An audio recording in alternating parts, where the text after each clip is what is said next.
Now, from the George McCoy at Warren Allen Sports Desk, a Sports Center update on 1080 The Fan. This update brought to you by Big's Chicken. Try their smoked and fried wings, tossed with a perfect dry rub and served with a killer trio of killer sauces. Menus at bigschicken.com. First on The Fan, the number 5 seed Oregon Ducks start NCAA tournament play this evening against 12 seed Liberty in the final game of the day.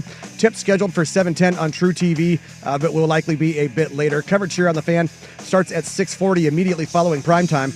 Oregon are 7-point favorites at the A. Sportsbook.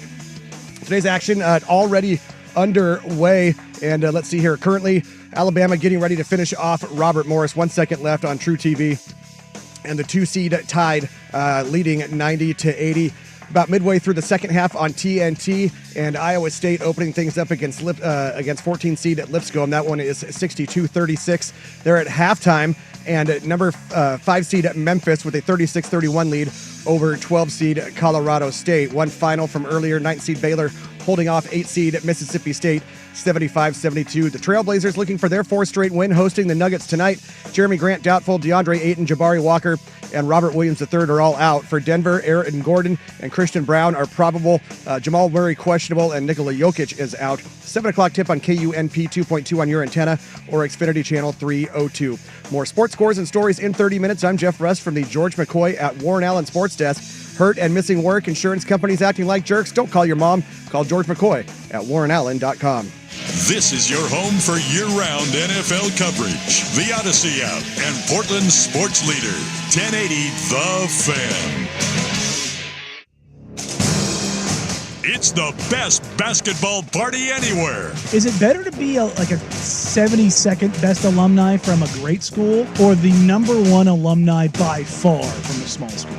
I'll go with the big school one. Live from the Stadium Sports Bar at A. Sportsbook, George McCoy and Warren Allen Attorneys at Law presents a Fan Madness edition of Danny and Dusty. Hurt and missing work? Insurance companies acting like jerks? Don't call your mom. Call George McCoy at warrenallen.com. A. Make every buzzer beater, bracket buster, and Cinderella run mean more at A. Sportsbook. Fan Madness is also brought to you by Video Only, where you always get the best deals on top-rated brands of TVs and home theater. And by Coors Light, the world's most refreshing beer. Enjoy responsibly. Fan Madness from A. on 1080 The Fan. We're at the Stadium Sports Bar and Grill, A. Casino and Resort. It is indeed college basketball witching hour. Dusty out, Will Ortner and Jeff Russ back in the studio on the ones and twos. Thank you for joining us on this wonderful, wonderful Friday afternoon. A Yacht Rock basketball Friday, I guess it have Yacht Rock and basketball? I mean, yes. Jeff Russ will try to make it happen. Yes. Jeff Russ will try to make it happen. Yacht Rock is for everybody. You're right. It's for the people. A very solid day yesterday. We had some late games that got super interesting.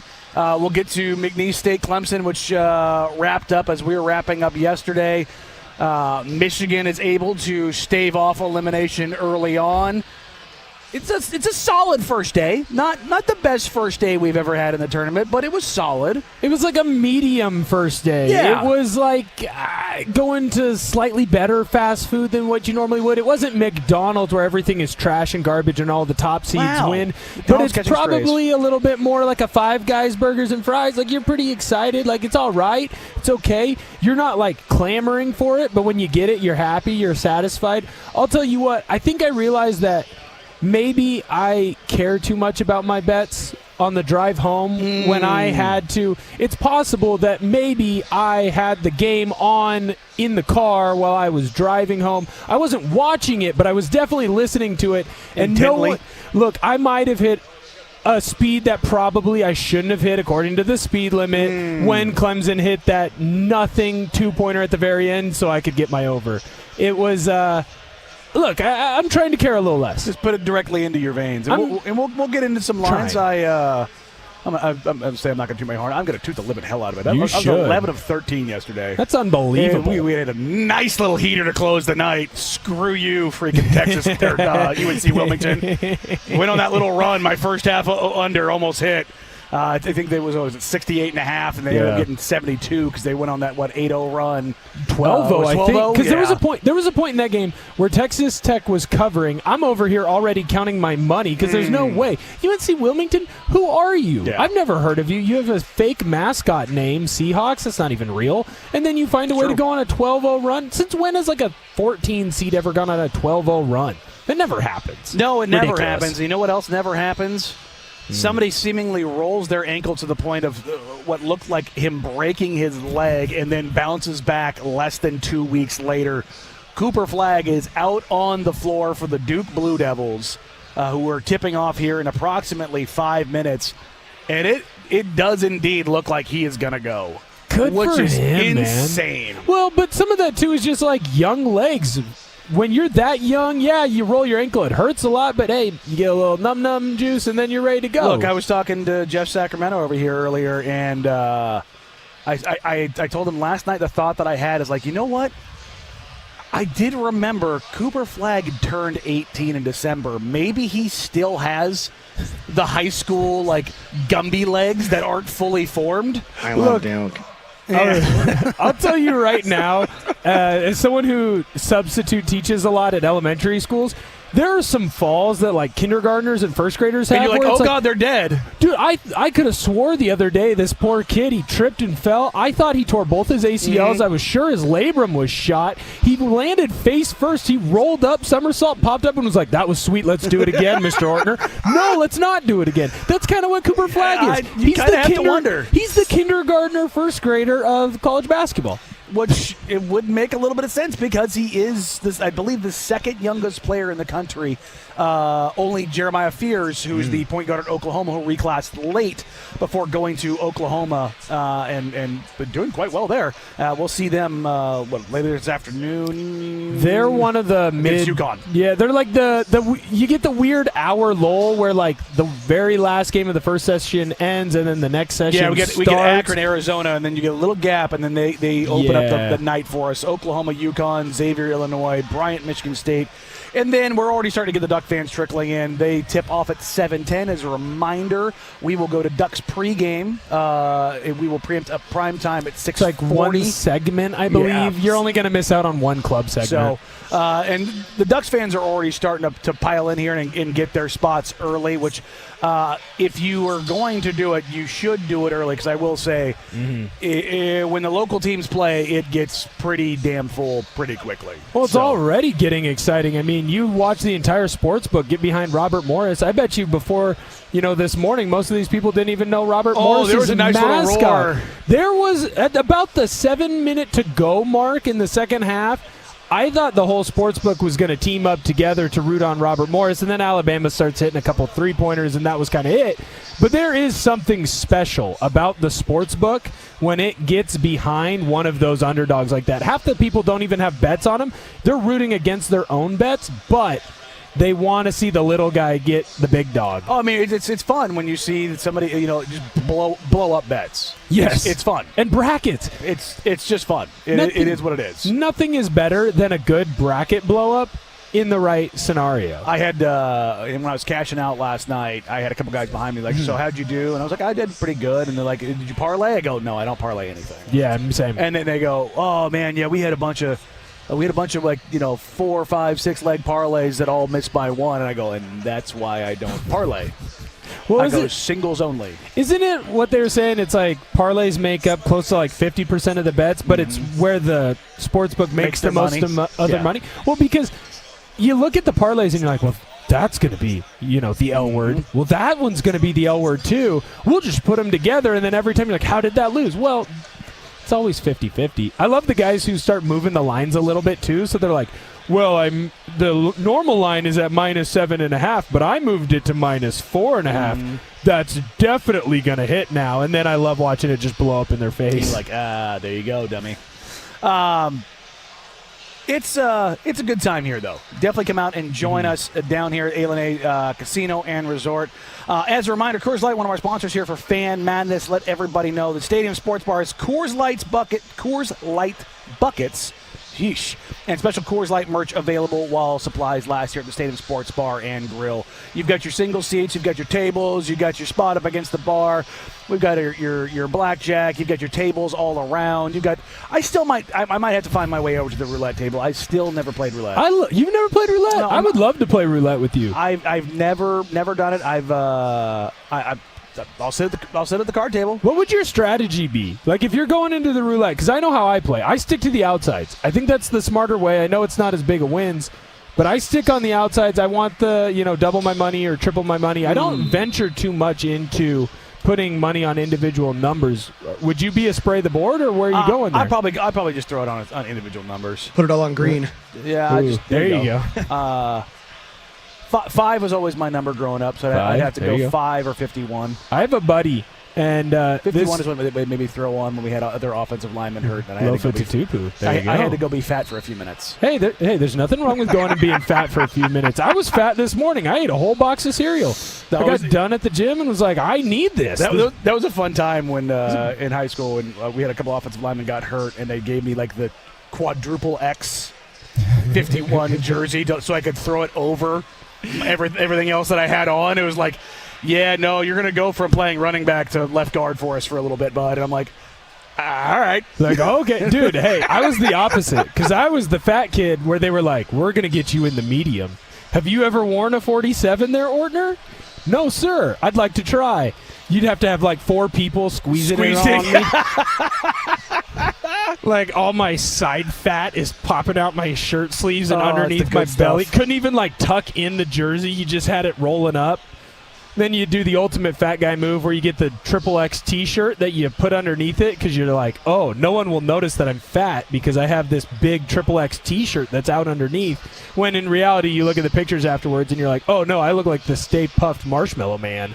That's where you find the good stuff. And speaking of the good stuff, there's Cooper Flagg already, and that's how we're going to start today's show. The story of the day, the very locked-in #1 overall pick, Cooper Flagg, out on the floor for the Duke Blue Devils. What does this do for the tournament, and how much of a shake-up is this going to end up being? We'll get to that first here on Danny and Dusty, 10 to the Fan.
We are indeed live in the Stadium Sportsbook and Bar. Just having a grand old time. Mount St. Mary's versus Duke, David versus Goliath, whatever you want to call it, is currently up on the big screen, and it's not a game that matters in the sense of if anybody's worried about it or not, but all eyes are focused on it because the number 1 overall pick and Brandon Sprague are both here in the building now, making his presence felt. But Cooper Flagg is not only on the floor, already a driving and one and an assist in his first 2 times he touches the ball to start the game. And this is it has had some reverberations throughout the tournament already as word started to circulate yesterday that Cooper Flagg was indeed going to play today. The title odds shifted all the way down, and Duke took back over as the favorite. Yeah, I mean, that makes sense. They've been probably the second best team all year behind Auburn, but then they have the best player in the country. I get why the odds dropped with him. I mean, I stayed away from Duke. I didn't put any futures on Duke. Why would I? I didn't pick them to win my bracket. Your best player gets hurt. Probably your second or third best player. He's completely done. In Brown, he's done for the entire tournament. He's your most important point of attack defender. That's for sure. But 100%. The thing is, they do have... Oh, they're loaded. They are loaded. You have the best. You have quite literally the best defensive player in college. That's. For those that don't truly understand what Cooper Flagg is, like, oh, meringues going on about this. No, I'm not. He's a generational talent. He's the 100%. The last time college basketball had a freshman who was the best defensive player in basketball was Anthony Davis, and he was the best defensive player in basketball. That immediately translated to the NBA. Cooper Flagg is very much the same.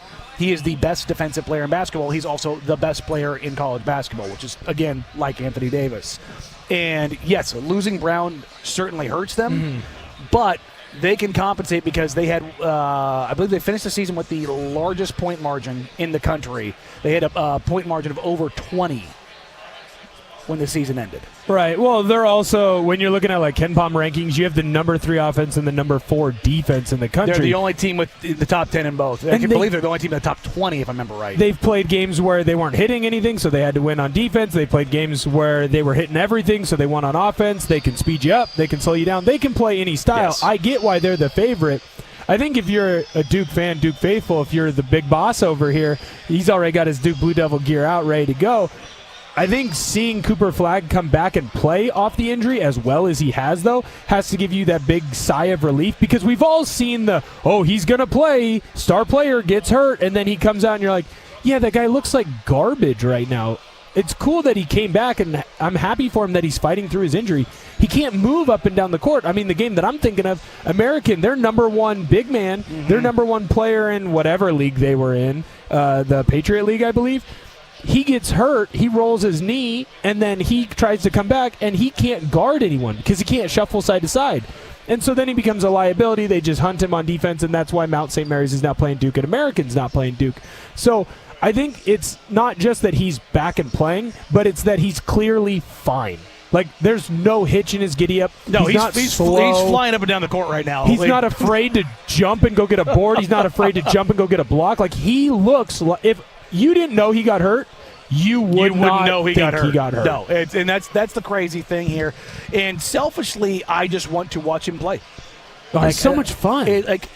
It's been very weird how he does everything in the sense of he can create, he can shoot, he can defend, he can be a secondary guy, he can defer. Like, he just has this incredible game while also having like viral dunks. Like, he's got big moments, big knockdown threes, getting angry, yelling at the crowd. His mom, I love his mom. Put it on his bleeping head, And his mom's awesome. And yet he isn't like this viral sensation where everyone and their mom is locked in. It's super weird. Like, he's popular, but he's not taking over the country. I think it's because he's a Duke Blue Devil. Zion did. Yeah, but Zion was different in the fact of every single time it seemed you turned on a game, Zion was having an incredible dunk. And he was, not that he was a bigger deal when he was coming up through, but I remember being in high school and people coming to class and being like, dude, you got to see this and one highlight of Zion Williamson just absolutely slamming on someone in high school. Like, there was more, I think, of a build-up. Because remember, Cooper Flagg's supposed to be a senior this year. He's not supposed to be a college freshman. He turned 18 December 21st. Right. He reclassified. And there is a little bit of buzz about him, but I don't feel like, yes, he has the big splashy plays, but it's not as much as what Zion was doing. I also wonder, too, to a degree, if because of how, like, flashy Zion was and a lot of the hype behind Zion and then what he's turned into in the NBA, could that affect Cooper Flagg and some of his popularity? Like, there might be more people, myself included, where you look at Cooper Flagg and you're like, that's awesome. He's ready for the NBA. I don't need to watch until he's in the NBA, or I don't need to watch as closely until he's in the NBA, and then I can see how well he's going to perform against NBA talent. Well, Duke is already up 15-4 on Mount St. Mary's with, 5 minutes into the game. Mm-hmm. So we're on a pace for them to be 60 to 16. Yeah, I don't think that we're going to have a UMCB situation here. Yeah, no. I think Duke's going to be fine. Yeah. Look, the spread on this game, and I'm not joking, was 30.5. I got it at 32.5. Oh, you got it even higher? Lower. Oh, did you take Mount St. Mary's? I was like, come on, Cooper Flagg might not play. He's not going to look that good. Mount St. Mary's hit a bunch of shots. I'm always on the wrong side. I need to stop betting the huge spreads. Never touch those. I'm never on the right side. Yeah, but it's more, I want to have bets on every game. What am I, like, supposed to just watch a game normally? No, I need to have some action in it. Look, take a first half under, first half over. Ooh, don't touch those spread lines, man. Those are nasty. There's too much volatility. Hey, we're inside the number right now, brother. We're going to be okay. Yeah, well, there's also 14 more minutes to go just in the first half, and they're going to probably keep scoring. So they'll be fine. We got a guy with long sleeves. We're going to be great. There you go. Who doesn't love a good long sleeve? Let's shout out to the 2003 and one crossovers with the long sleeves. That was a Lucas Ortner special. My brother at Hawkinson High School JV basketball games loved rocking himself the long sleeve. Oh, we doing tight long sleeves? Or we going loose long sleeves? Well, see, that's the other thing too. Like, my brother had like some muscularity, but he, for the most part, was your typical, 15, 16-year-old high schooler, where like he's muscular because he's skinny. And my brother thought that his Under Armour tight long sleeves, he thought he looked sweet in those things. Yeah, I rocked I attempted to try to rock the baggy long sleeve under the jersey once. Oh, yeah. I just can't do it. Look, man. Can't do it. I was trying to Khalid Al-Amin it. And it was not, even though Khalid and I had very similar builds. Yeah, it was not for me. I even now, as I said here, if you're watching along on YouTube, I don't like stuff around my wrists. Yeah, so I'm the same. I always I'm wearing a Nike Tech Fleece right now, and I've got it rolled up to my mid-forearm. No, for sure. I'm a lineman true and blue. I feel weird when I wear long sleeves, and I've been wearing more long sleeves because I actually get cold now. Like, apparently when you're not super Mondo fat, like, you get cold. It happens. Well, and so yes and no. Well, now that I'm not built like I'm ready for the Alaskan winters, yes, I get cold all the time. So I do have the long sleeves. Nobody's cutting over the lightsaber and crawling in to save their lives. Right, but that's the other thing. It's a sliding scale. I'm too used to Central Washington where, like, if I wore a long sleeve, I'd get those things cut off. Like, as an O-lineman, you couldn't wear a long sleeve. No. If you wore a long sleeve, that was a fight. You were going to get attacked. Yeah, I mean, not only that, you were going to die. 100%. Yeah, you got to wear the short sleeve. And so now I feel weird if I wear long sleeves. Like, to the point where I still, like, I'm like you. I roll them up when I wear them. Eventually they get so stretched out because they're halfway up my forearm. They got to go. Yeah, it's a problem. As they head out the door. You need to cut them out at, like, the 3/4. I think that's the way to go. Belichick, he was ahead of time. Hey, it got him, what's her name? So she's like, good what, for 22, 23? 24. Jordan something, also working as his agent. And manager? Yeah. Handling all his emails. Does she run the show? I mean, yes. Yes. So I'll never run the show. No, definitely not. No, I won't. No, definitely not his show. But speaking of running the show, one of the coolest stories in college basketball happened yesterday, as we did have the massive upset of Clemson by McNeese State. What's crazy about it all is their head coach is leaving, and yet they're all in. We'll get to that and more come up here, but first, here's the Big Kahuna with Sports Center Update. Now, from the George McCoy at Warren Allen Sports Desk, a Sports Center Update on 1080 The Fan.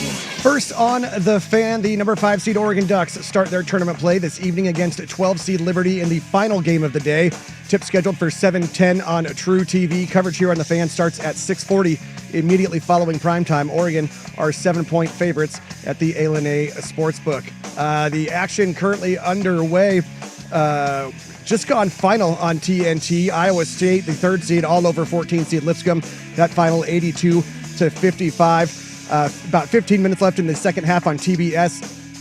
Number 5 Memphis clinging to a 2-point lead over 12 seed Colorado State, 47-45. Midway through the first half on CBS, and number 1 seed Duke and Cooper Flagg all over 16 seed Mount St. Mary's, 24-9. Some other finals from earlier: 9th seed Baylor holds off 8 seed Mississippi State 75-72, and number 2 seed Alabama pulls away late to finish off 15 seed Robert Morris 90-81. The Trailblazers looking for their 4th straight win, hosting the Nuggets tonight. Jeremy Grant is doubtful. DeAndre Ayton, Jabari Walker, Robert Williams III are all out for Denver. Aaron Gordon, Christian Brown are both probable. Jamal Murray is questionable, and Nikola Jokic is out. That's a 7 o'clock tip on KUNP 2.2 on your antenna or Xfinity Channel 302. More sports scores and stories in 30 minutes. I'm Jeff Rust from the George McCoy at Warren Allen Sports Desk. Hurt and missing work, insurance companies acting like jerks. Don't call your mom. Call George McCoy at warrenallen.com. Jump back to earlier parts of your favorite fan shows on the Odyssey app. The only way to rewind Portland's sports leader, 1080 The Fan.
The biggest upset of the day yesterday here at the Stadium Sports Bar and Grill at A Resort and Casino.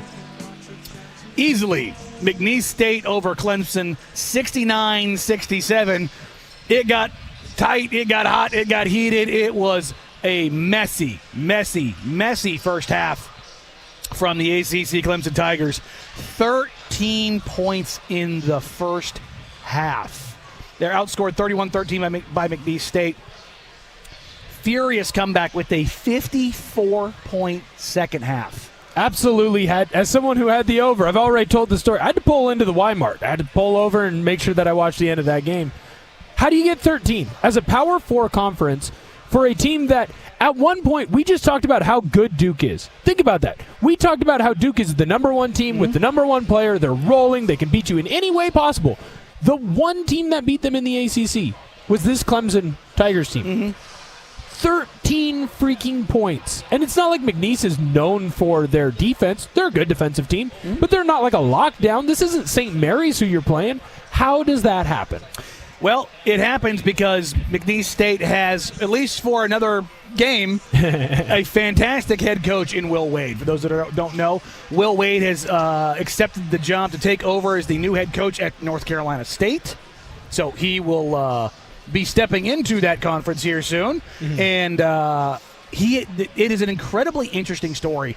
Instead of, well, you know, we'll address that in the offseason. We're focusing on the game in front of us. He was honest with his team. He was honest with his players.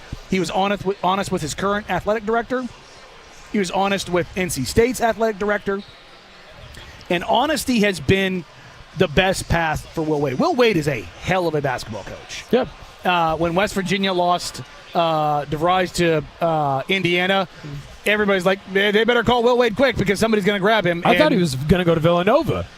Because think about it. The reason that he's at McNeese, for those of you who forget, he was at LSU. He won the SEC regular season title at LSU. The reason they had to fire him was because he was paying players. Guess what's legal now? He's paying players. So he never did anything that would get him fired nowadays. And the other thing about Will Wade that I actually kind of find what he's doing refreshing is he's just being honest. Like, we get upset all the time about coaches and about players not being honest. And Will Wade's like, hey, I'm using you as a stepping stone. Do you want to hire me? Because we will have success in the 2 or 3 years that I'm here, and then I'm going to go somewhere else. And you can build momentum off that and hire somebody else and do it again, or you can find somebody to be here longer. But do you want some more money because I'm going to take to the NCAA tournament? Right, it's beautiful. Well, and then the players, he looks at his players and he goes, hey, guys, if you play well for me, I'm going to go to a better school. You are all, if you do well here, going to transfer somewhere else because that's what you should do. And if you play well for me, I will take you with me. I actually love this. He's being honest. It's refreshing where most people would try and sit back and hide and do the whole, well, I haven't talked to anybody, and right now I'm just focused on the next game and the next team. Just be honest. We complain about coaches not doing it all the time, and it's finally so refreshing that you have a coach that is doing it. It also shows why he gets such highly recruited players, because he's honest with them and he knows what the deal is. It isn't that whole like, oh, we're a family, we're going to be together forever. It's, this is a business. So I'm going to help take you to that next level. I'm going to help get you more NIL money. I'm going to help you get into a better program. If you get to play professionally, whether it's overseas or in the States, I'm going to get you to a better spot so you can make more money. I find that incredibly refreshing, and that's why Will Wade is having success and will continue to have success.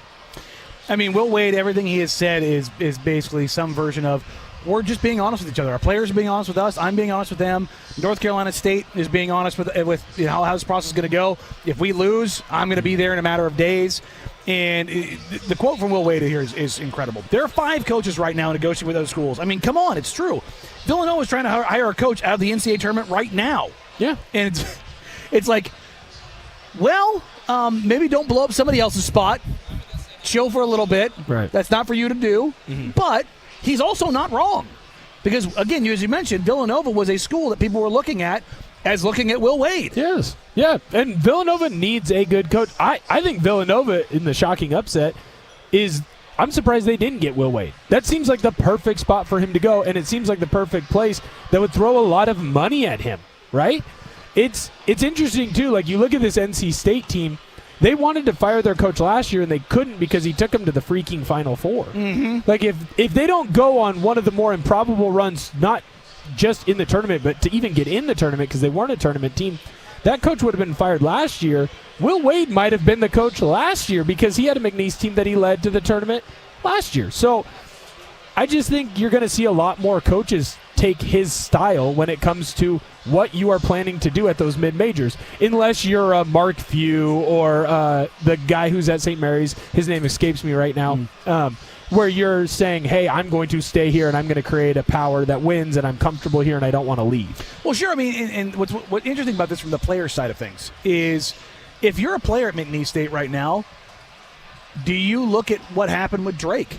You know, when a coach leaves Division II, Northwest Missouri State, the most successful basketball program in Division II, to go to Drake, which isn't some basketball powerhouse, but he basically brought everybody with him. Yes, took them all, and now they're having success. They won Drake's first tournament game, and Drake's in all the time. And if you're at McNeese State and you've got a relationship with Will Wade, I'm not saying he's going to bring everyone, but hey, if you're a dude, right, why not be like, yeah, no, I'm going to ride with my coach? Well, and if he doesn't bring you, with all the success that you've had in the tournament and with his backing, because he might not bring you with him, but he's still going to back you if you're a good player and a good dude.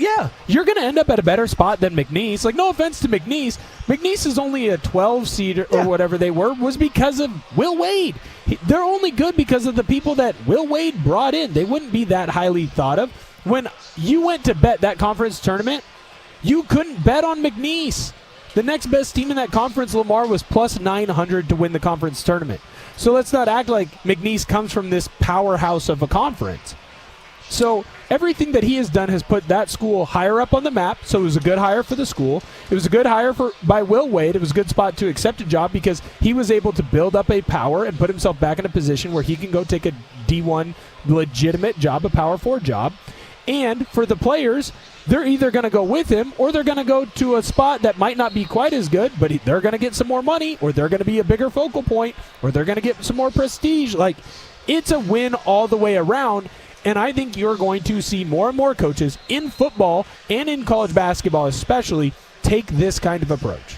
It just makes sense. And let's do a quick little scoreboard wrap-up here. Colorado State, the 12 seed and favored coming into this afternoon's game against the Memphis Tigers, currently at 56-50, 11:34 to go in the second half of that game. Duke is up 20, 38-18 over Mount St. Mary's, 6:30 to go here in the first half as they get to a commercial break.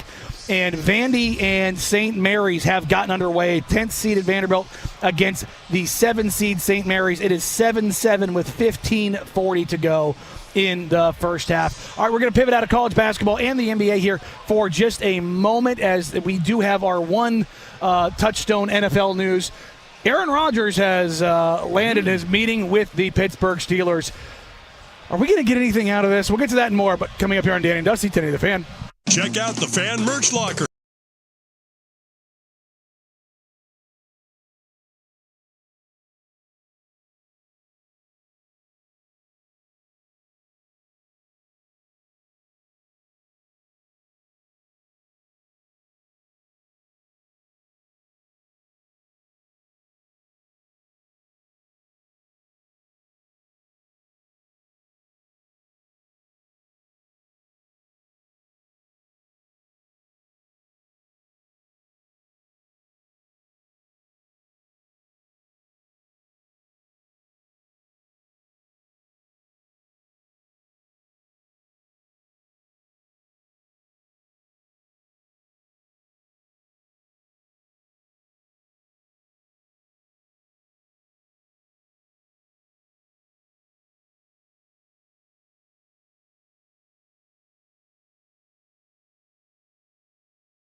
On this episode of How Aaron Rodgers Turns, he has finally, well, at least done something. He's meeting with the Pittsburgh Steelers, as we talked about. God, was that the beginning of this week or was it last week, about Cam Hayward and DK Metcalf basically saying, bruh, come on, do or don't, let us move on. And reports coming out from multiple folks that the no deal is currently imminent, which, boy, does that sound about accurate. But this is the ultimate Aaron Rodgers story of all time. Like, what was it, the old Brett Favre news, no news, or no news news, where it's like, oh, Brett Favre was spotted in the Minneapolis area. Could he be a Viking? It's what Aaron Rodgers is doing. He's looking at the Brett Favre playbook, and how can I stay relevant? How can I keep getting talked about? How can I keep having people with my name in their mouth? I will talk about politics and talk about possibly being a vice president. I will talk about what team that I could sign and play with. I will come up with things to complain about that's going on in the world. Aaron Rodgers is such a big eye roll for me. Like, this guy can't stay out of the limelight. And then every time he's in it, he just complains and complains and complains about continuing to be in the limelight. It's going to be interesting to see how this works because his two landing spots, well, I guess technically three if you add Tennessee in there, they're not good teams. No. With the Giants and the Titans. So do you want to play for a good team? Then you play for the Steelers. If you don't want to play for a good team, go play for the Giants or the Titans. But even with the Steelers, like, you're a good team, you probably make the playoffs. What else do you do? Do you win a playoff game? Does Aaron Rodgers at 42 years old get the Steelers one playoff victory? Because I don't know that I think so. No. Well, you don't think the addition of DK Metcalf is enough? Well, no, because I was going to say because his running mate, George Pickens, will get suspended for trying to start a fight because the ball got thrown to DK instead of him. Yeah, I still don't understand DK asking for a trade and being like, yeah, no, I'm going to sign a contract with Pittsburgh, other than they paid him the money. I think there's a little bit of that. I think he thought they would be more in on Russ. Because when DK had his best years, it was with Russ. Players don't always think clearly. Like, let's be honest about that. Players don't always think clearly about what the situation holds. How many times have you listened to an NBA player podcast or an NFL player podcast where they're talking about other players in the league and you're like, that guy's not that good. No, I don't remember that. Like, obviously he's good enough to be in the league, but that guy's not a star, and you're talking about him as a star.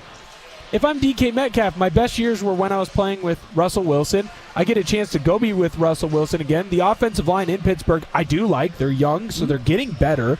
The running back situation, it's not ideal, but they can run the football. You're going to be asking that defense to have TJ Watt stay healthy, and if he does, they'll be a good defense. It's not the worst situation in the world, but it's also not a Super Bowl champion. It's a lateral move. You're not taking a step up. You're not getting better. You can trick yourself into saying, hey, I'm getting better. They made the playoffs. Seahawks had 10 wins. It's a lateral move. It's the same thing. It's very interesting that when you're just talking about the DK of it all. Right. Looking at it and going, I was successful with Russell Wilson. And look, Russ was fine there with him. Mm-hmm. But it almost feels like Stockholm Syndrome of like, man, I was so good with him. I'm like, yeah, the bars, it's not the floor, but it's not, we're not talking about the upper echelon of quarterback play here. It's like, set the bar higher, bud. Set the bar higher. You know what I mean? You just kind of look at that and just kind of go, look, is Aaron as good as he was when he was 34 or 35? No. God, no. But is he better right now than Russ? Yeah, by a lot. Is he really? Because I think they're one and the same. Like, Rodgers can't move around as well. Russell can't move around as well as he used to. Neither one really has quite the same deep ball. Rodgers is probably a little more accurate because he can throw over the middle. Like, that's going to be the biggest issue in Russ's game. Yeah, Russ can't get outside the pocket and see over the offensive line anymore. But again, so Aaron doesn't have to do that. So you win one more game? I think he's worth probably two. You win. Okay, so you win 2 games and you get in as a wild card again. But that's the Steelers. That's the Steelers. That is what they want. That is where they live. That is where that family lives. Yeah. That is how they want to operate. They want to be in the mix. but they aren't willing to take that next step forward. And I get it. It's been a successful formula that they've had for years and years and years, but still, just from where I'm sitting, it's a lot of overvaluing people that are 3, 4, 5 years past their prime by people who are in their prime right now. And by that I mean DK Metcalf, or by like a George Pickens, or by the Steelers organization in general. Russell Wilson doesn't get you that much better. Aaron Rodgers is 42. No one has gotten better at 42. He's 41 right now. He will be 42 by the season. Well, December. And he's still, what? He's 2 years off a torn Achilles? Yeah. He's not going to get more mobile. Those get better as you get older, right? I don't think so. Like, I know I'm not old, and I know there's a lot of things that I still have to learn about in life, but I've noticed that everything that hurt me when I was 16, 17 hurts a little bit more at 27, 28. It gets better. Just trust me. It gets so much better as you get older. It's going to just continue to get better and better. Yes, so 100%. So like a fine wine. So when I am in my 30s, I will be able to dunk again. Yes. For the first time. Yes. 100%. Second time. Those ligaments, much like Cooper Flagg's, yes, they get spongier and softer, and they definitely don't get stiffer, and they definitely don't hurt a lot more than they should. I just don't get it, man. Like, I guess if there's no logical reason to sign Rodgers unless you are saying Aaron Rodgers is guaranteeing me he is going to turn back into 37-year-old Aaron Rodgers when he was winning MVPs. And he's not going to do that because he's not going to buy all in. I understand that this is what the Steelers' MO is, but you have to expect that Cincinnati is going to take a step forward. That defense cannot be as bad as they were. That offense by themselves almost got them into the playoffs, and they had the worst defense in the NFL. They were horrific. Couldn't get a stop. So you have to assume that Cincinnati team's going to take a step forward, and then you are banking on winning a bunch of 3, 4, 5-point games because Mike Tomlin is smarter than everyone, and your defense, which is getting older, by the way, is going to continue to stay at their peak. It doesn't make sense to me. If I'm the Steelers, they honestly probably should have went with Fields. They should have just went with the young guy. I disagree on that one because the best version of Fields is still not as good as Aaron Rodgers. Aaron Rodgers right now? Yes. I don't know, man. Justin Fields is not a quarterback. He's use him as a running back then. Go wing T. Let's go. That's part of the problem, man. Like I know I'm one of the biggest Fields haters out there. Right. There's not a world where I'm like Justin Fields is my quarterback. I'm feeling good about that. That's the kind of thing where there's not a bridge tall enough in the city for me to jump off. I don't know that. So the bridge is like 10 feet lower with Aaron Rodgers that you're jumping off of. I'm not jumping off the bridge with Rodgers. I think I am, man. It's done. We've done the experiment. We watched it in New York. He was bad. I don't disagree, but like his level of bad is still above competency, where Justin Fields and the likes of him and Russell Wilson aren't. You're going to deal with a circus? That's not the Pittsburgh Steelers' MO. The look that I'm giving Will Ortner right now does not translate well over the radio. They're not a circus. Are you until kidding me? They leave? They're not a circus until they leave. That's the point because they manage it. Mike Tomlin is the circus manager. He is Mr. Barnum and Bailey. Are you kidding me? You think that after the top has already been taken Bell, off the Antonio Brown, they were young players. They were still bat-ass crazy. I know. I follow Antonio Brown on Twitter. I'm very aware of his craziness. It's not actually him, though. I know it's a different guy, which kind of stinks. It's a weird thing. It is what it is. Yeah, still a funny follow. That being said, you're not putting the cap on Rodgers' craziness. He's an insane person. Oh no, you're not wrong. But I think Tomlin is the master of managing that. That is his superpower. That's what you're banking on if you're going to go with him. So. Again, no deal imminent as it pertains to Aaron Rodgers and the Steelers. That'll probably be it for the NFL today. Coming up next, we're going to be joined by Tyler Rucker of No Ceilings. We will dive into the prospects currently in the NCAA tournament, and we'll take a look at some lottery prospects in here between 7 and 12. The guys at No Ceilings do awesome work. They'll be out here during Hoop Summit. We'll probably have them revisit with us then, and we'll dive into that next here on Danny and Dusty, Danny the Fan. Prescriptions require an online consultation with a healthcare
It's the best basketball party anywhere. I think Biddle will be an equalizer because of how well he's been playing lately. But when Oregon is at their best, they are knocking down threes. Live from the Stadium Sports Bar at A Sportsbook, George McCoy and Warren Allen Attorneys at Law presents a Fan Madness edition of Danny and Dusty. Hurt and missing work? Insurance companies acting like jerks? Don't call your mom. Call George McCoy at warrenallen.com. A. Make every buzzer beater, bracket buster, and Cinderella run mean more at A. Sportsbook. Fan Madness is also brought to you by Video Only, where you always get the best deals on top-rated brands of TVs and home theater. And by Coors Light, the world's most refreshing beer. Enjoy responsibly. Fan Madness from A. on 1080. The Fan. Hour number 2 here on Danny and Dusty, live on location at the Stadium Sports Bar and Grill inside the A. Casino and Resort. We are headed to halftime of Duke and Mount St. Mary's, and Duke damn near covered the spread in just the first half alone, up 54-28. We'll do a quick scoreboard recap as we are efforting getting Tyler Rucker of No Ceilings on here. If we can't get a hold of him, we will pivot and we will go with some Blazers basketball as they are also underway tonight. Colorado State currently has a 7-point lead over Memphis. 12-seeded Colorado State over 5-seed Memphis. 68-61, 3:35 to go in that game. 10-seeded Vanderbilt over number 7-seeded St. Mary, 16-13. Just over 7 minutes to go in the first half there. Coming up here in about a half hour, we will tip off for Grand Canyon and Maryland. And the play-in dominance of North Carolina will be put to the test by Ole Miss as 11-seeded Tar Heels take on the Runnin' Rebels, 6 seed at 105. So that about 3 minutes away.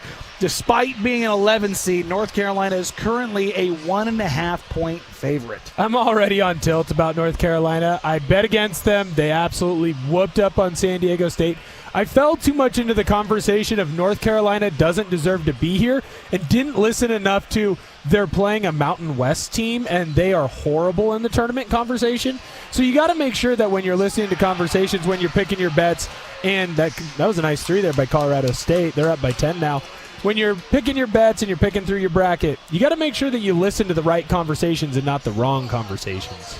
The great part about when you get into final 2-3 minutes here at the Sportsbook is the live totals. Yes. They get adjusted a little bit, and somebody might have one thing one way or another. I may or may not have got in at Colorado State -1. Ooh, I got them at -1.5. Ooh, even I'll take my -1. I think your 1 is better than my 1.5, and that's not often that people will say that. That's true. Sometimes smaller is better, but everybody always wants that 0.5. I've been told that. Yeah. Hey, sometimes you got to have a hook. I hope not. Hopefully we will be able to get Tyler Rucker here in the next segment. So we're going to pivot to the NBA real quick there we go. We do have Tyler. Perfect. We are now joined by Tyler Rucker of No Ceilings. Not ahead of the NBA draft, but taking a look at NBA draft prospects. Tyler, how you doing, man? I'm doing great. Thanks you guys for having me on. A beautiful time of the year with March Madness. Thanks for taking some time away from us. I know it's a busy time. I just wanted to get you away for a segment because I know you were furiously grinding tape, and I wasn't going to have you come on and talk about the backup point guard for a 16 seed, but maybe I'll hit you with a backup big for 15. No, I'm kidding, man. You're good. As we take a look at the tournament right now, day 1, day 2, I mean, obviously it feels like the biggest storyline of the tournament so far outside of the McNeese upset is that Cooper Flagg's ankle ligaments are indeed made of rubber. Yeah, exactly. I think we were all expecting Cooper maybe to be sidelined for a couple games, but, that's the type of guy he is. He's known as a well-oiled machine that likes to compete and wants to be out there. So if he was even going to be at 70% or 80%, I think he was going to be trying to do everything possible to play. So he's a special talent, but it's good to see him back out there and, obviously having a good day so far. As I look through my bracket right now, I'm also going through No Ceiling's latest mock draft on your guys' website. It's fantastic site. I'm noticing that you have at 2 and 3 2 Rutgers players, but on my bracket I don't see Rutgers. How can Rutgers have 2 players that are going to go 2 and 3 and not be in the tournament? Please explain that to me. I think that's the number one comment we always get when it's like, wait, they had 2 of the top prospects in the whole country and they didn't make the tournament.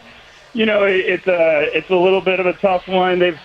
They've had a tough team this year. Dylan Harper is one of the more talented guys in this class, and he had a bad flu. I think he lost about 15 pounds, but Ace Bailey's another talented player. It's just, sometimes we all have to remember, like, hey, you need depth. You need some pieces around, and it's just one of those. It's a bummer because they would have been sensational players to be in the tournament, but got to look other ways.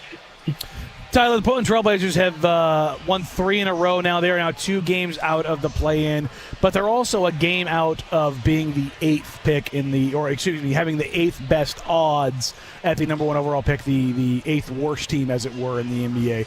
So there is this very large window for the Trailblazers right now when they're talking about what potential pick they could be looking at. They could, if they have the 8th best odds, they have a roughly 25% chance of moving into the top 4.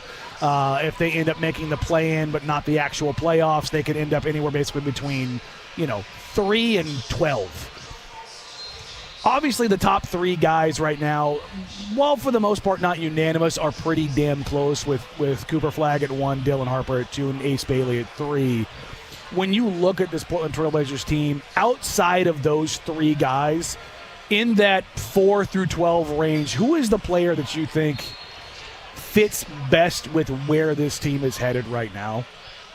Yeah, I mean, it's one of those things where it's always tough for a fan base when you're like, hey, we're rebuilding, we're building through the draft, like, when are the wins going to come? And then all of a sudden your team's getting on a little bit of a hot stretch at the end of the year, and you're like, wait a second, one more year we can wait. We want to get a better pick in this draft class. This draft is going to be strong. It's very top heavy. I think you get to one point where there might be a little bit of a drop off, but for a team like Portland, where there's so many routes you can go with the rebuild. You can try to speed it up and make some trades and be aggressive, cut corners if you want to say that way, or you can do the long route, which I think Portland's doing, and is drafting, developing your talent, being patient. With this class, I think they've got a really, really good chance to add another great piece. They can go in so many different directions. I personally just think they're building a great roster, and eventually you're going to have to make some moves and clear up some direction. But, I don't know if Trey Johnson, a lethal shooter from outside, he's at Texas, will be on the board still, but he could be a name. G.J. Edgecombe, I think, probably, if they climbed up there, it could be an option. But, it's just Portland's roster with Scoot, Simons, Shaden Sharp, a lot of guards in there. So, I don't know. I think Liam McNeely or Conton Nipple could be guys I'm a little lower on, but, if Portland did make that play-in, they might make some sense just with their outside shooting, kind of size and position versatility. So there's a lot of different What's your hesitancy with Con, Tyler? It's one of those things where I was a little cooler with Con throughout the year, and then you kind of – it's funny because Cooper Flagg, his teammate, was just kind of taking the basketball world by storm with how good he was starting to play. And you kind of quietly forgot, hey, Con Knipple's, shooting high 40% from the field and mid 40s from 3 and 90% from the line. You're like, he's been playing great. So the more I watch Con Knipple, the more I'm impressed, the more it's just a solid guy that, hey, it might not be the highest upside, but those are the guys I think take teams from, kind of being, we're trying to get into the playoffs, to like, hey, maybe you're going to be in the playoffs now. Maybe it's taking a team that he's not going to be making a team all of a sudden go from bad to great, but you might get better in a hurry. It might be that next step forward. So it's just one of those players, like, the more I watch Con, the more I'm like, okay, I'm impressed. I'm seeing something. If I'm a Blazer fan that wants the Blazers to miss out on the play-in, I think that the route to go is still build through the draft, continue to build up that young talent that they have. What are some teams that I should start watching here on the tournament to get a look at possible rookies that the Blazers might take in the draft? I see right now on No Ceilings you guys have Asa Newell. Obviously, the big man out of Georgia. Can't watch Georgia anymore thanks to Gonzaga. But what are some other teams that I could watch to look at some potential ads for the Blazers? You know, I think Duke's obviously going to be easy for everyone, so I'm going to try to steer away from that.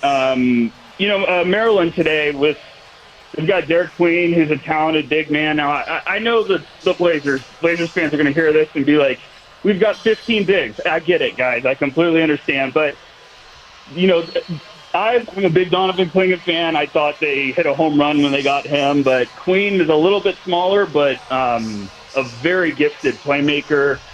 And I just can't get the idea of like, oh, my gosh, what if you had them on the court together at the same time? So it might be a little bit unorthodox, but that's a name I would keep an eye on. Maybe in their range, Oklahoma with Jeremiah Fears is, and again, like just a talented player. If Portland was in love with them and said, hey, we're just going best player available, we'll figure everything else out. Really talented guard, super young, but again, it's just funny with this Blazers team. They're building so much depth, and eventually you're going to have some overlap. But Illinois is also another one. Kasparas Yakachonis, Will Riley, two freshman players, one guard, one forward, really talented. So the Blazers are kind of in this range where there's still so much uncertainty of like, hey, a guy could be up this high or be a little bit lower. So it's going to be interesting to kind of see who makes some noise the rest of the tournament. Tyler, I was talking to a front office executive the other day, and he asked me about some guys. One of them is wrapping up a game right now at Colorado State in Nick Clifford. He asked me where I had him. I said, I think I've got him 15, 16. He says, oh, you really like him.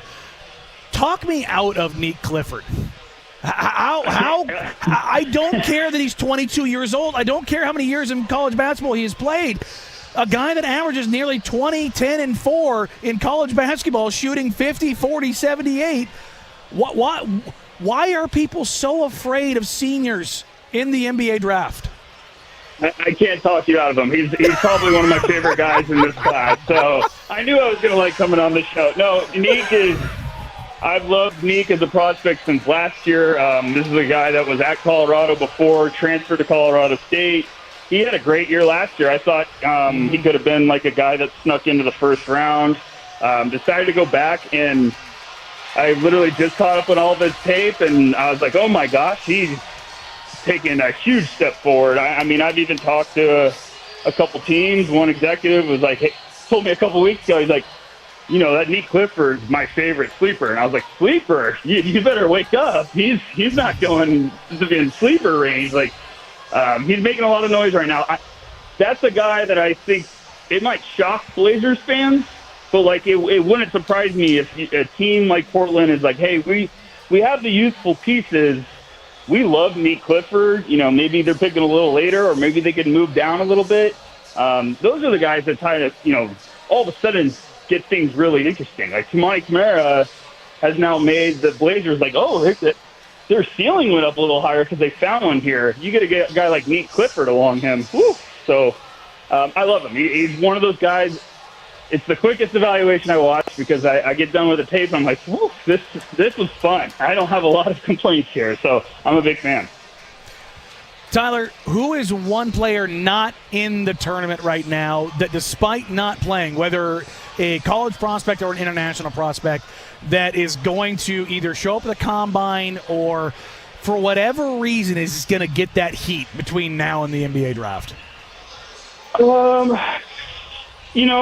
think Rasheer Fleming's a guy that I'm keeping an eye on. It's probably one of my favorite prospects that I just can't get the idea of him ending up in Portland. It would be like kind of I like what the Blazers are doing with building this identity. They're starting to get some nastiness and some defensive mentality, and Rasheer would just be like another, like, oh, here's another fun piece of the puzzle. He's lengthy. He's had a great year.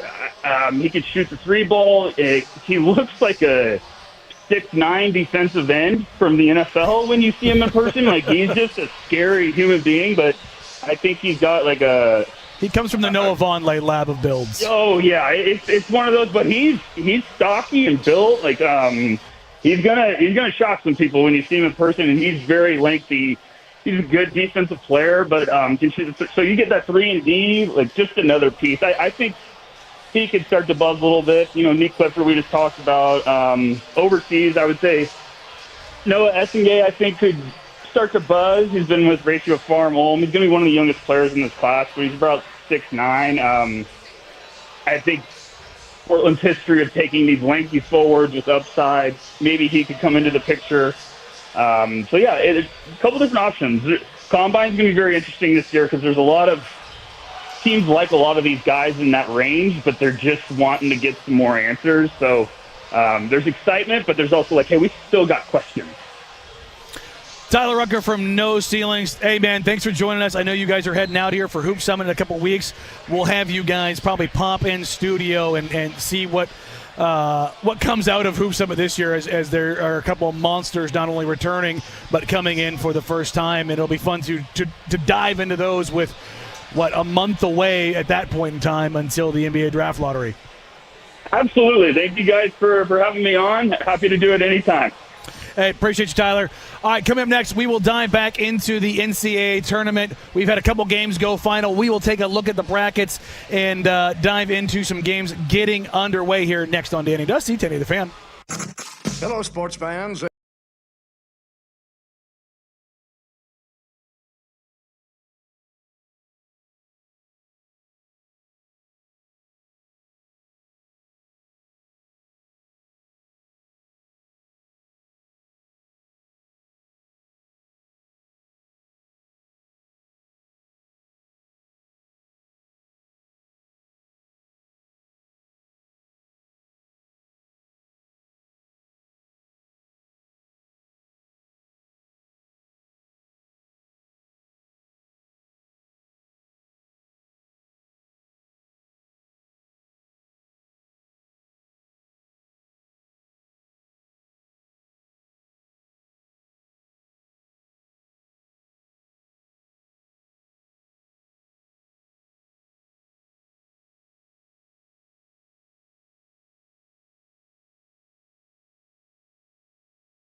location of the Stadium Sports Bar and Grill at the A&A Casino and Resort. We'll order in for Dusty Hera down in Mexico. Going to Mexico. He duffed the kids.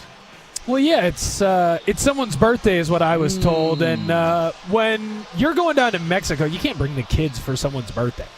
Yeah, no, my wife just got back from a trip to the Gulf of America. Oh, is that official? Oh, yeah, it's official. Like, it was funny. My textbooks were wrong. My wife took pictures while she was there. She's got an iPhone. Yeah. All the pictures are tagged in the iPhone as Gulf of America. Really? Oh, yeah. Wow. Yeah. Oh, Apple works fast. So is he on that side? So is he on the Cancun side? He's Cabo. He's in Cabo. That's the one part of Mexico that I haven't gone that I know I need to go. Like, it's on the list. Oh, yeah. No, look, it's going to be a great time. I just booked the summer vacation as we are in radio, and that is what we do. We take summer vacations. I will go to Barcelona, or Spain, Greece, Turkey, Malta, and Italy. Are you doing like a cruise, or what's going on We're here? doing a cruise. It's a 12-day cruise. That's awesome. Yeah, it's going to be a lot. I'm jealous. I've always wanted to go to Greece, but I'm also like a big like Greek mythology nerd. That's So look, where in Greece are you going? All over. Like okay, we're so you'll hit different parts. Both sides of the country. You have to hit Athens. Oh God, right? no! That's the first place you land. Okay. Good. Yeah, Thessaloniki. We're going to hit all over it. So, my love of reading actually started because of the Odyssey. Oh, really? Yes. So you're really upset right now at the Twitter photos. Well, look, man, if Christopher Nolan goes out there and screws this up, I will burn that man at the stake. I feel like, though, as far as directors go, look, he's probably number 1 or number 2 on who you would want with the Odyssey. I need him to Batman this thing. Because you don't want... I need him to Batman this thing. Right. But if he starts, like, trying to retcon the Odyssey, a 3,000-year-old piece of literature... I'm going to kill him. He goes full Zack Snyder. Yeah, it's in black and white If you the whole Zack way. Snyder this thing, I am going to find you, and I'm going to kill you. What would make you madder if instead of Christopher Nolan doing Odyssey, it was Zack Snyder or Michael Bay? Look, Michael Bay would just be a lot of lens flares. Michael Bay would be a lot of explosions somehow. He would find a way to work in Dynamite and Optimus Prime into that movie. I mean, you could be like Optimus. And Mark Wahlberg. I mean, oh yeah, you're definitely getting Wahlberg somehow, some way. It's like, oh hey, it's Mark Wahlberg again. Like, how'd you get in there now? I mean, there's something short they could kind of learn him into. You know, I could work with that. Mark Wahlberg would be fine until he became the number 1 guy, and you did a whole rebrand of the Odyssey. Part 2, Electric Boogaloo, and it's like, I don't know. Look, I am a little interested when that casting first came out. I think Matt Damon's a good cast for that, though. No, I do too. And then they brought in Spider-Man, Tom Holland. That's right. Yeah, and it was like, they did the movie, the remake of the video game. Uncharted. It was a good movie. It was fine. Yeah, but I mean, you weren't going into there like, can't wait to see if this wins an Oscar. You're not wrong. It was good. The only game so far that has been turned into an effective movie or show is The Last of Us. Yeah, that's been really good. What was the one with... Because Halo they butchered, unfortunately. Well, Halo was never going to be good, but there was the Resident Evil. Resident Evils aren't good, but they're not bad. That's a quality, like, Saturday morning, still a little hungover, flip on TNT movie. Well, I mean, me and Olmus Jovovich we have a bond. I was gonna say I wanted to try and figure out what her name was, and I knew I wasn't gonna do it, so I just went away. I stayed far away. Fifth Element did a little something to 14-year-old Danny. She's a fantastic actress. She gets me to watch those movies. Multipass. I still don't know what's going on. I don't know how she's still alive, yet everyone else changes. But T-virus. I know, and there's zombies, but they're not all zombies. I don't understand. It's out there. As far as movies go, though, it could be worse for video game movies. It could be worse. Let's do a little check-in here before we dive into Blazers basketball. We do have a couple games that have gone final here early in the morning. Baylor pulls the, air quotes, upset, but also manages to cover, barely. Thank you, 75-72, Baylor knocks off Mississippi State. So SEC Another one goes down. Iowa State, despite missing their best player, takes care of business against Lipscomb. Number 3, Iowa State, take care of business against Lipscomb, 82-55. Little scared for number 2, Alabama. They are able to hold off number 15, Robert Morris, 90-81. And the books get it right as 12-seeded Colorado State gets the natural upset, but the unnatural upset, as they were a 12-seed favored over number 5 Memphis. They win 78-70. Not only do they get the upset, they also cover. Tonight's game, well, obviously for the local folks, will feature number 12 Liberty against number 5 Oregon. That spread is holding steady at -7.5. Seems a little high for my taste. Still probably going to side with Oregon over Liberty. Like, it just feels like we've seen this before. I know it was football, but Oregon versus Liberty, there is a clear talent difference, size difference. I think Oregon should win. There's something weird about late night tournament games. Weird things happen. Oh, yeah, no. Late night in the tournament. It definitely becomes a lot like the Pac-12 After Dark. 100%. Weird things happen. Lots of missed easy buckets happen early in the tournament. Lots of weird upsets happen late in the tournament. You don't want to be a 1 seed playing a 16 seed and have the second to last game. I mean, like last night, Texas Tech against UNC Wilmington. There was no reason that game should have been as close as it was. Did you look up how many three-pointers Texas Tech shot? They set a school record with 53 three-pointers. Is that good? Well, not when you make 12. Not when you make 12. And they're actually a pretty decent three-point shooting team. Still made 12. Still managed to figure it out somehow, some way. All right, coming up next, we are going to dive into our worst day on the web, and it's actually a revisit from a story about a year ago. We have an update to one of the crazier Olympians turned criminal masterminds as we have an update to the FBI's most wanted list. We'll get to that next. But first, here's the Big Kahuna Sports Center update. I hear they got some tasty burgers. Now, from the George McCoy at Warren Allen Sports Desk, a Sports Center update on 1080 The Fan. First on The Fan, the number 5 seed Oregon Ducks begin tournament play this evening against 12 seed Liberty in the final game of the day. Tip scheduled for 7:10 on True TV. Coverage here on The Fan starts at 6:40 immediately following primetime. The Ducks are 7-point favorites at the A Sportsbook. Games currently underway. Second half early on, 17:09 left to go on CBS, and number 1 Duke doubling up 16 seed Mount St. Mary's. That is 60-30. They're at halftime on True TV. Number 10 Vanderbilt with a halftime lead over number 7 St. Mary's. That score is 29-22. And midway through the first half on TNT, 6 seed Ole Miss with a 26-14 lead over 11 seed North Carolina.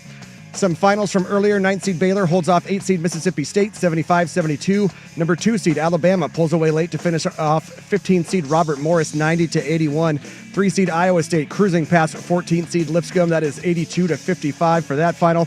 And another 12-5 upset as Colorado State beats Memphis 78-70. The Trailblazers looking for their 4th straight win, hosting the Nuggets tonight. Jeremy Grant doubtful, DeAndre Ayton, Jabari Walker, Robert Williams III all out. For Denver, Jamal Murray is questionable, and Nikola Jokic is out. That's a 7 o'clock tip on KUNP, 2.2 on your antenna, or Xfinity Channel 302. More sports scores and stories in 30 minutes. I'm Jeff Rust from the George McCoy at Warren Allen Sports Desk. Hurt and missing work? Insurance companies acting like jerks? Don't call your mom. Call George McCoy at warrenallen.com. The Fan Merch Locker has a new black 1080 The Fan hoodie, as well as classic long and short sleeve tees. Get yours now at 1080thefan.com.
It's time for today's worst day on the web.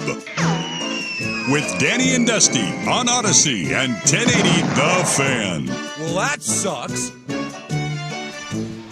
I want to say a little more than a year ago, we had this story about this former Olympic athlete, a man named Ryan Wedding, and how the police and FBI were after him for numerous crimes. Well, fast forward to today. Actually, I want to say that this happened on last week is when it officially happened. Yeah, I've had this one talking for a couple of days. He has been added to the FBI's most wanted list, the 10 most wanted list, which means he's up on the big old billboards that you see around the country. He's also been updated with a $10 million offer from the U.S. State Department. Hey, he's doing better in the FBI's most wanted than he did in the 2002 Winter Olympics. I've got his stats up right here. Did medal. 24th. Yeah, that's not good enough to medal. I don't know what you get for 24th. Participation trophy, maybe? Wedding, who's also known as El Jefe, Public Enemy, and James Conrad King. Also Giant. I like Giant. There you go. It's not too bad. Giant's my favorite. But he's been charged with murder and other drug crimes, which have been also augmented and supplemented in September with an indictment that alleges that Wedding and others arranged the shipment of some 60 tons of cocaine a year using long-haul semi-trucks to move the drugs between Colombia, Mexico, Southern California, and Canada. 60 tons. I love 120,000 pounds. On Wikipedia, it has his occupations listed. It's like snowboarder, drug trafficker. Like, they don't even try and hide it. This guy, he started out in 2006 with some large quantities of weed, and he has now graduated to the more dangerous stuff. Well, I mean, the powder jokes write themselves. Well, I mean, it does probably fit well for his occupation as a former snowboarder. Some fresh pow-pow. He understands what to be looking for when it comes to powder, the softness, the texture, whatever. You know, you just gotta. He knows where the good stuff is and the bad stuff. You know, is. hit a few bumps, snow hills. You know, just get it done. But look, we love it when a worst day circles back and gets to live their dream. You know, you've gone from small-time crime boss to on the top 10 most wanted list. That's an impressive come-up. I just want to know, like, how he got involved in all of this. Like, he was a legitimate. You want to know how a snowboarder got involved with drugs? No. The cartel. I understand how snowboarders got involved in. It's not that long of a trip. I understand. Snowboarding is the winter equivalent of the skateboarder. They're the same person. They're the same thing. I watch Rocket Power. No. I get it. No. They have more money, which is why it seems. Think? Oh God, yes. But I think they spend more money, so they lose it. No. Because skateboarding's free. Yeah. It's the people's sport. Yeah. No. Look, man. The snowboarders, they all have more money, and that's why they. Which means they buy better drugs, which means they get better drugs from people that are probably further up the chain. I figured out where his issue lies. He went to this garbage school called Simon Fraser University, a heated rival of one Central Washington. That is what his issue was. He was corrupted in a non-fine establishment in Canada. When you go to Simon Fraser, and feel free to Google it, not when you're driving, it looks like a penitentiary already. So he was like, I am already used to living in a terrible place, going to a terrible school full of never winning any titles in any kind of sport. And then he just decided that since he's used to living in a penitentiary and being a piece of garbage, to just become a true blue piece of garbage for his occupation. This is what happens when you go to one of the lesser GNAC schools. Wow. That's what this is coming down to, huh? They're cowards. They got rid of their football program. If they kept their football program, this guy might not have turned to a life of crime. Football saves lives. It instills good morals if you don't go to Georgia. I was going to say the long list of football players that have never committed any crimes. There aren't any football players that are on the top 10 for the FBI's most wanted. Probably. I was going to say, I was like, are you sure about that? Probably. I don't know. Pull it up. Who's on there? Bet you it's not a lot. Like, you're not going to see Antonio Brown on there. You know what? You're not going to see any NFL Hall of Famers, probably. Possibly. I am actually interested in how many, if a football player has ever been on that list. Well, hold on. We didn't say if ever. We said right now. We can't move the goalpost. I mean, look, we're slandering the snowboarders. I'm just saying. I'm just saying that you would never catch one of the great Central Washington Wildcats on there. We're probably like 5 or 6 deep on the top 10 great people list. Do you think there's ever been a Central Washington graduate on the FBI list? No, I don't think so. We're pretty good. Slight pause. No, slight pause. I don't think so. Had to go through like, we'd have never had a serial killer, right? Huskies. Well, see, that's that certain serial killer you are alluding to. There is a Central Washington victim from him. Oh, that's right. Yeah. Yep. So there's a tie there, but I mean, at least you're. But we're the victims. Yeah, you're. I mean, it's not a good tie either way, no matter how you slice it. No. Maybe I shouldn't say no matter how you slice it. Yeah, especially with him. Yeah. Probably Sorry. not appropriate. That's okay. I forgive you. Not great. As a Wildcat and a proper human being, I forgive you. Central Washington would never do anything bad. Quick little story on the FBI's most wanted list. General Mathis was a Wildcat, by the way. Oh, there you go. Just so you know. No, there you go. We're good. We rock. Not my favorite general, but it's very, okay. very humble. The FBI list has led to almost 500 captures since its inception. Okay, but how does that work? Like, are people? It's like slightly better than the back of a milk carton. Like, people are looking and they're like, bad guy, that guy. Pretty much, yeah. Like, who uses?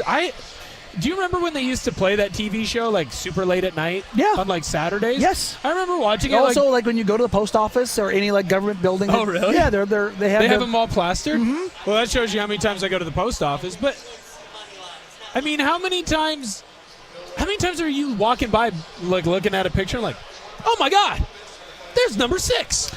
I mean, it's not even that. It's like, did I just see that guy? And honestly, those tips come in, and then all of a sudden they have a radius to search in, and then. But how many times do you think you see a guy, and then you're like, oh, that was not that guy? I think I see guys all the time. I feel like it's a drop there. Yeah. I said it, and then I let it go. Nice and clean. It's okay. But hey, that's our worst day on the web. We love to see our come-ups for our criminal masterminds. Like to see him get caught. Yeah, especially for $10 million. Come on, Burnaby. Sell him out. Come on, Simon Fraser. You're making the GNAC look bad. What's your best friend appears on the top 10 most wanted list? Well, how much money? That's what I'm saying. How much? What's the sellout price? Oh, it's probably lower than he'd be worth on the top 10. You might be talking top 50, and I might throw him down. You know? Wow. Like, that guy. Go get him. $1 million? Well, because I mean, if you're $1 million worth, like let's say you're my best buddy, he's top 50, $1 million worth. He probably did something that deserves it. Like, I'm not going to sit there and defend it. Well, I'm not saying you have to defend it, but I'm like, look, this is your best friend. So I'm supposed to aid and abet him? That's not how Central Washington Wildcats roll. Oh, no. We're not narcs, but we don't put up with crime. You're neither aiding nor abetting, nor supporting. You're not reporting. I think I report. For $1 million? Depending on the crime, because he probably did something pretty bad. Let's say he is. Let's go Chief Saholic. He's a Chief Saholic. Let's go. He's a bank robber, but he's never actually put anybody in harm. Are we sure he's never put anybody in harm? I'm giving you the caveat. Let's see. He's robbing banks. Let's go a little Robin Hood action. He's robbing the rich here. And well, if he's giving to the poor, then no, I'm not, because he'd be giving to me. But if he's just robbing so you people, would aid in the bed. No. I'm just saying I'm willing to accept money that I don't know where it came from. We found the loophole, ladies and gentlemen. Is it a crime for me? You wouldn't arrest someone who is driving the criminals away from the spot. Yeah, you would. Oh, Michael Scott fails me again. Yes. The getaway driver? Yeah, definitely. Look, I'm just saying. Getaway driver, unless you were held against your will, is, yeah. I think I could say I was held against my will. I was scared. I was nervous. Were you in the car with me? No, you weren't. But I don't think any of my best buddies would do that. But also now your friends are getting you. They're getting more charges added because they kidnapped you.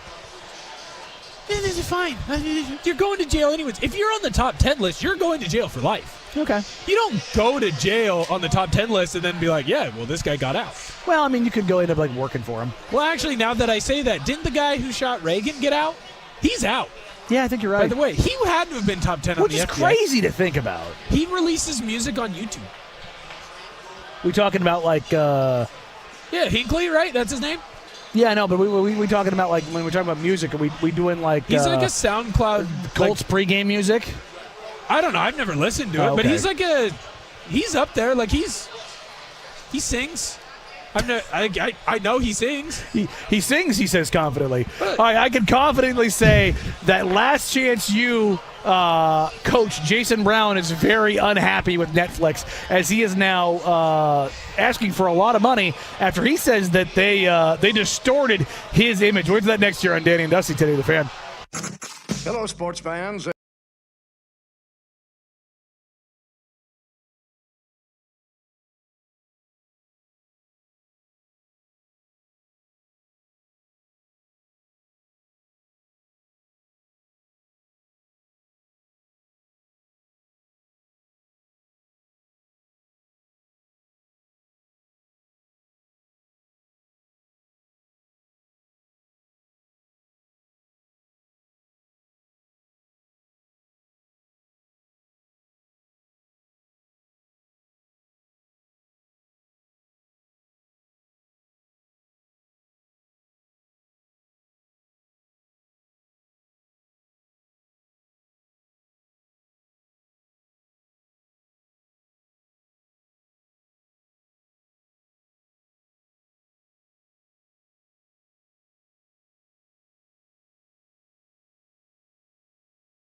Wrapping up hour number 2 here, Jason Brown, the former coach at Independence Community College, otherwise known as Last Chance U, has filed a $30 million lawsuit against Netflix. Why, you ask? Well, he says his image has been distorted by the way Netflix cut and edited the documentary / sports framing tool of the junior college world. Blame, deny, say it was others, blame others, say it was others. Yeah. You twisted my words. I didn't actually say that. This guy sucks. He does suck, and he says they distorted his image, and it depicted him as an abusive tyrant, and he is seeking $10 million in lost income, $10 million in reputational damage, $5 million in emotional distress, and $5 million in emotional distress after the suit argues producers cut, pasted, edited, and distorted footage to depict him as a volatile, abusive tyrant for their financial gain. Here's what I would ask him. I don't know, man. Here's what I would ask. Do you think that Netflix twisted it when you texted your student manager that you were his new Hitler? Yeah, I don't think that they changed his wording there. Well, especially since the text came out. Correct me if I'm wrong, but I believe the text was out and shown. Yeah. Oh, no, that's what I mean. Like we've got it. Netflix twisted that. Yes. It was actually the Netflix producer that sent that. Oh wait, no, it wasn't. It was you.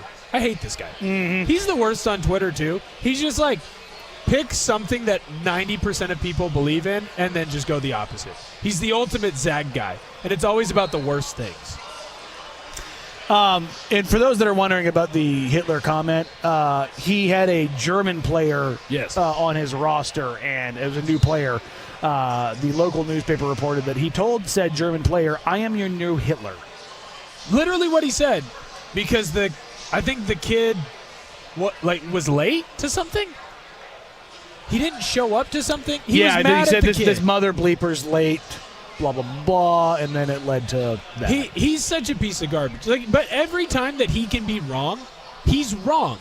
Though, money came out to players who had issues after concussions, and he'll say, "Oh, they were being soft." Players are getting paid in NIL now, and he'll come out and say, they shouldn't be paid money anymore. The players are getting stuff. I think if he had his way, he would still have Bobby Knight out there throwing chairs at kids. Which, I mean, every now and then a kid may or may not need a chair thrown at him. I disagree. Coward. Yes, I am. Coward. You know what? I'm going to stand up on my soapbox. I will not throw a chair at a college kid anymore. No, I think it's the younger ones you need it done to. Again, not going to throw as a substitute teacher. No, I won't. I disagree. The same coach was charged with 8 felonies for allegedly impersonating a lawyer in an attempt to send cease and desist letters to the newspaper over the reports about the Hitler comment. Those charges were dismissed in 2021. However, Coach Brown is not the only person to sue Netflix over Last Chance U. Just last month, 6 former EMCC players also filed, conveniently, a $30 million lawsuit against Netflix for allegedly withholding compensation for their part in the show's success and for allegedly forcing them to consent to be filmed for the show.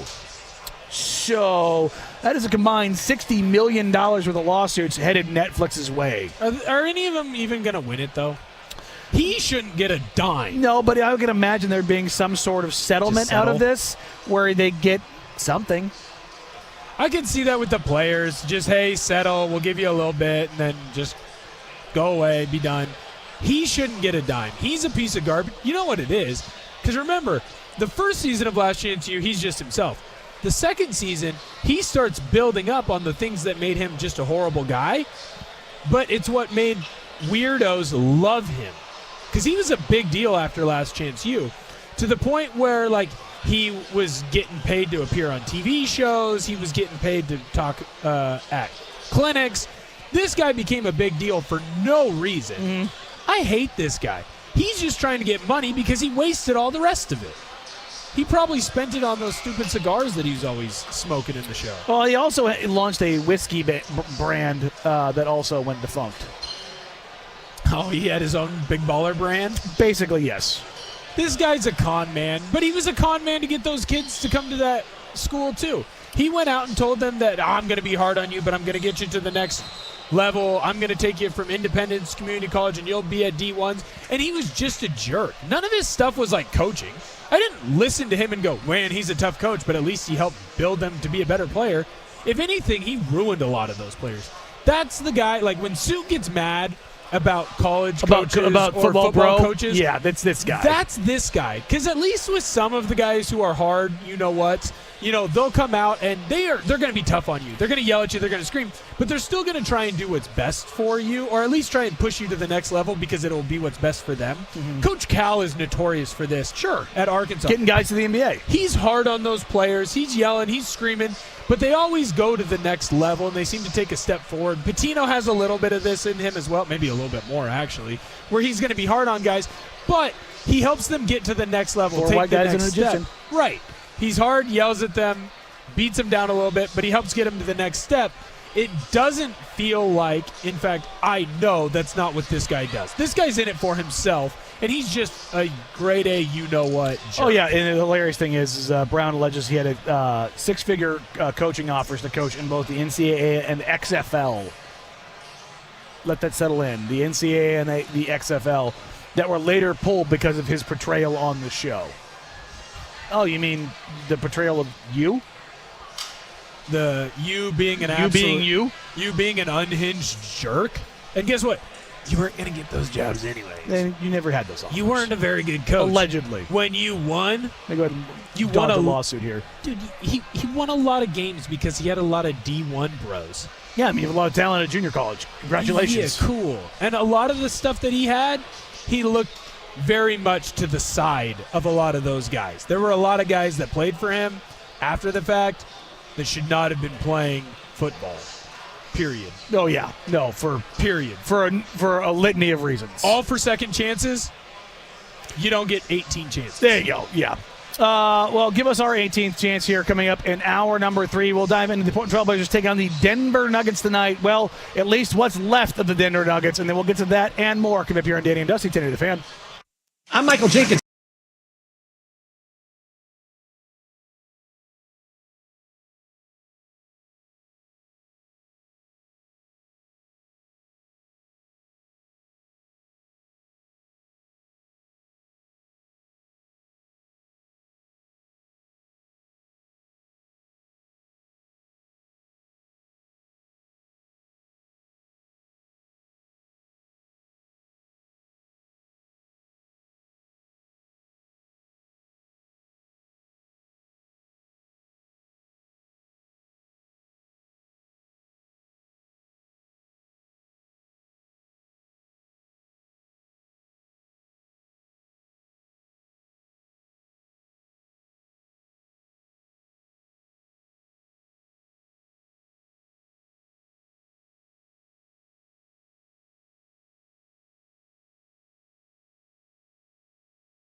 from the George McCoy at Warren Allen Sports Desk. A Sports Center update on 1080 The Fan. Jeff Rust with your Sports Center update. First on The Fan, the 5-seed Oregon Ducks begin tournament play this evening, facing 12-seed Liberty in the final game of the day. Tip scheduled for 7:10 on True TV. Coverage right here on The Fan starts at 6:40 immediately following primetime.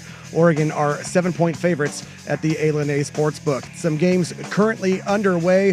3:44 left in the second half on CBS, and Duke is all over 16-seed Mount St. Mary's. That is 84-46.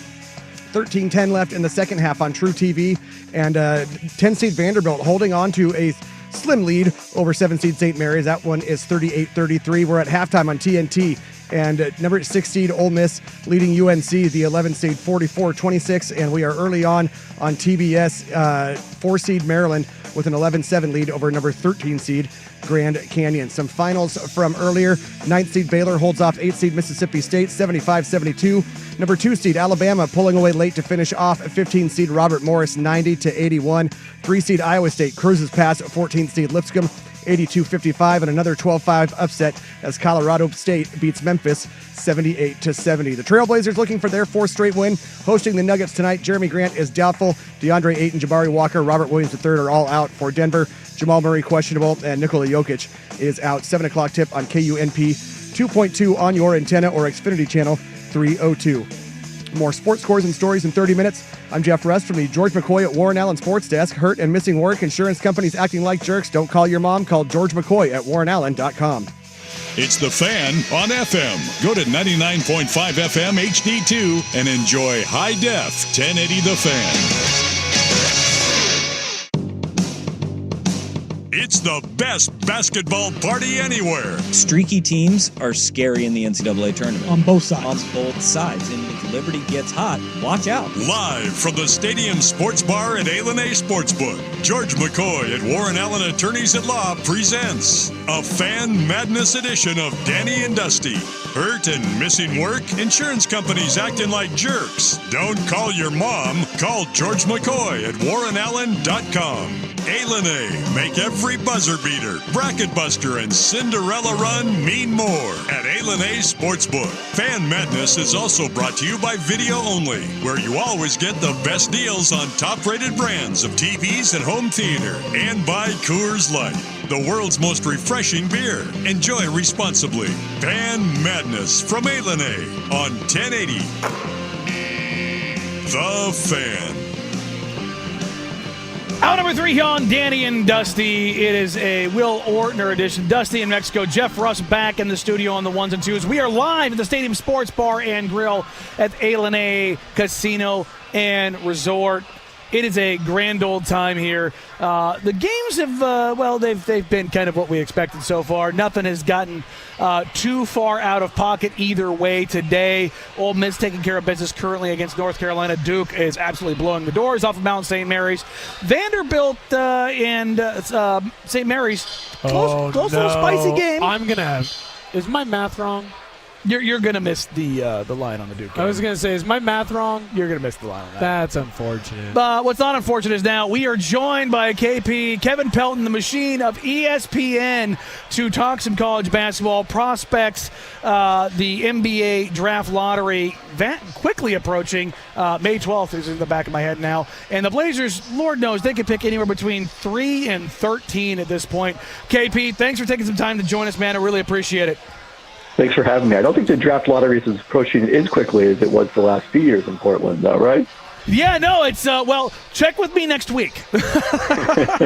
with the gap seemingly closing with the Blazers, whether it's getting into the play-in, which they are now 2 games out of heading into tonight's action, but they are also less than a half game, I believe, with the Bulls winning last night, out of the 8th seed. It is that compression that we usually see towards the back of the lottery, or excuse me, towards the back of the play-in, is also now impacting that 7 through 12 or 13 spot as it pertains to the draft lottery.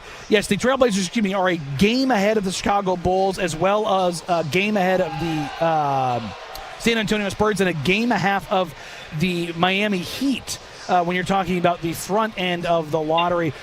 KP, you have the Northwest vantage, but you have the outside vantage point of not being in the building night in, night out in Portland. When you look at what this team is doing, where do you fall on them going after the play-in versus maybe steering into the skid a little bit, and kind of what makes sense for the franchise overall? Well, the one tough thing is this looks like a very strong draft at the top, led by Cooper Flagg, who I think deserves to be considered a generational type of number one pick, like an above average, way above average number one pick. And then, plenty of depth behind him between Dylan Harper and B.J. Edgecombe Jr. and Ace Bailey and so forth. So it wasn't maybe the best year to take this step, but the reason I think I'm in favor of the Blazers going for it, besides the fact that it's just been so long, March and April, for Blazers fans the last couple of years with the team trying to maneuver down in the lottery positioning, is this is being driven by the young guys, Monty Kamara and Denny Avdia and, Donovan Clingan nest starting, Scoot Henderson's development, Jaden Sharp. Like, these are the guys who are your future. It's not something where it's sort of chasing, a slim chance at a play-and run with a bunch of aging players. These are the guys, if you're having success in getting in the play-and run, it's because you don't necessarily need that much more young talent. Now, you could still probably use a centerpiece of this group, and that's where winning the lottery and moving up into the top 3 or 4 would be so great for the Blazers, but I don't think that they need to be sweating out every win at this time of the year in terms of how it affects their positioning for the draft. With the Blazers right now, obviously a lot of fans are still upset about the tanking aspect, wanting to get a top pick. Give me some reasons why the Blazers could be frisky if they do get into that play-in game scenario. Could they possibly go on a run and find themselves in that second play-in game for the 8 seed, or could they possibly even get to that 8 seed if they're able to catch up to the Phoenix Suns, who are in 10th right now? Yeah, I'd be really surprised if they ended up making the playoffs entirely, but I do think there's a pretty big gap between the top 8 in the West and everyone else. I mean, we've seen the Clippers, when Kawhi Leonard is playing like he has this past week, I think they're, a legitimately scary postseason team. So I think there's a difference between them and even the 9th seed with Sacramento, and then obviously a big gap to everyone else, which is what's opened the door for the Blazers. But, the experience of playing meaningful games for some of these young guys, I think would often be quite useful. And certainly for the fan base, too, after the last few years. We haven't, witnessed a lot of games like that. And they're a lot of fun to be part of. We're joined by Kevin Pelton of ESPN. We've got, obviously, the NCAA tournaments going on right now, and one of the guys that was massive in that run last year, and your modeling loved him. The Blazers ended up drafting him in Donovan Clingan. Who, right now, when you're taking a look at the data and the modeling, who stands out as a stark contrast to maybe the way that some of the mocks, particularly that Jonathan and Jeremy have at ESPN, put together? Who's kind of a standout guy that's maybe on the data side profiles a lot better or a lot higher than maybe some of the eye test or feel as the mock drafts are currently shaking out? Yeah, I think one of the interesting things about this draft is there is a lot of overlap between those two, but the guy who probably pops in the projections relative to where he is still in the mock draft is Con Knippel from Duke. And when I incorporated the data from the Nike EYBL AAU tournaments, that's what caused him to shoot all the way up to number 2 in my consensus projections, behind only Cooper Flagg and ahead of Dylan Harper and B.J. Edgecombe Jr., who had been, kind of neck and neck for second much of the season before I incorporated that. So, someone who I think similar to Clingan, you wonder if he has the absolute upside of guys like Harper and Edgecombe and Ace Bailey, but can come in and capably fill a role with his combination of shooting and size. It's pretty hard for a player like that to not at least be a rotation caliber player. As a Blazer fan, what teams should those fans be watching in the tournament for players that could possibly end up in Portland with the success that the Blazers have had? Should they be looking at what's going on in like St. Mary's, Vanderbilt? Should they be looking at maybe what's going on with Colorado State and some of the players that they have? Where should the Blazer fans be watching? Yeah, you've got some players on these teams making runs that are affecting the stock, and I think it's a little tougher to say that one specific team, because the range for the Blazers at this point with that lottery pick in particular is so wide open. I mean, Duke is still always a good team to watch because we're talking about 3 guys in the lottery. It would be surprising certainly if the Blazers went after Kamen Malawach, given that they did just draft Donovan Clingan and as overloaded as they are at center. But Knipple, I think certainly if you're in that back half of the top 10, is someone who could be in consideration. I think Illinois with Kasparas Yakichonis, potentially if he slides a little bit, is someone to watch if they can, go a couple of rounds in the tournament here. But, maybe some second rounders on some of these teams that are making runs from the 11 and 12 seeds.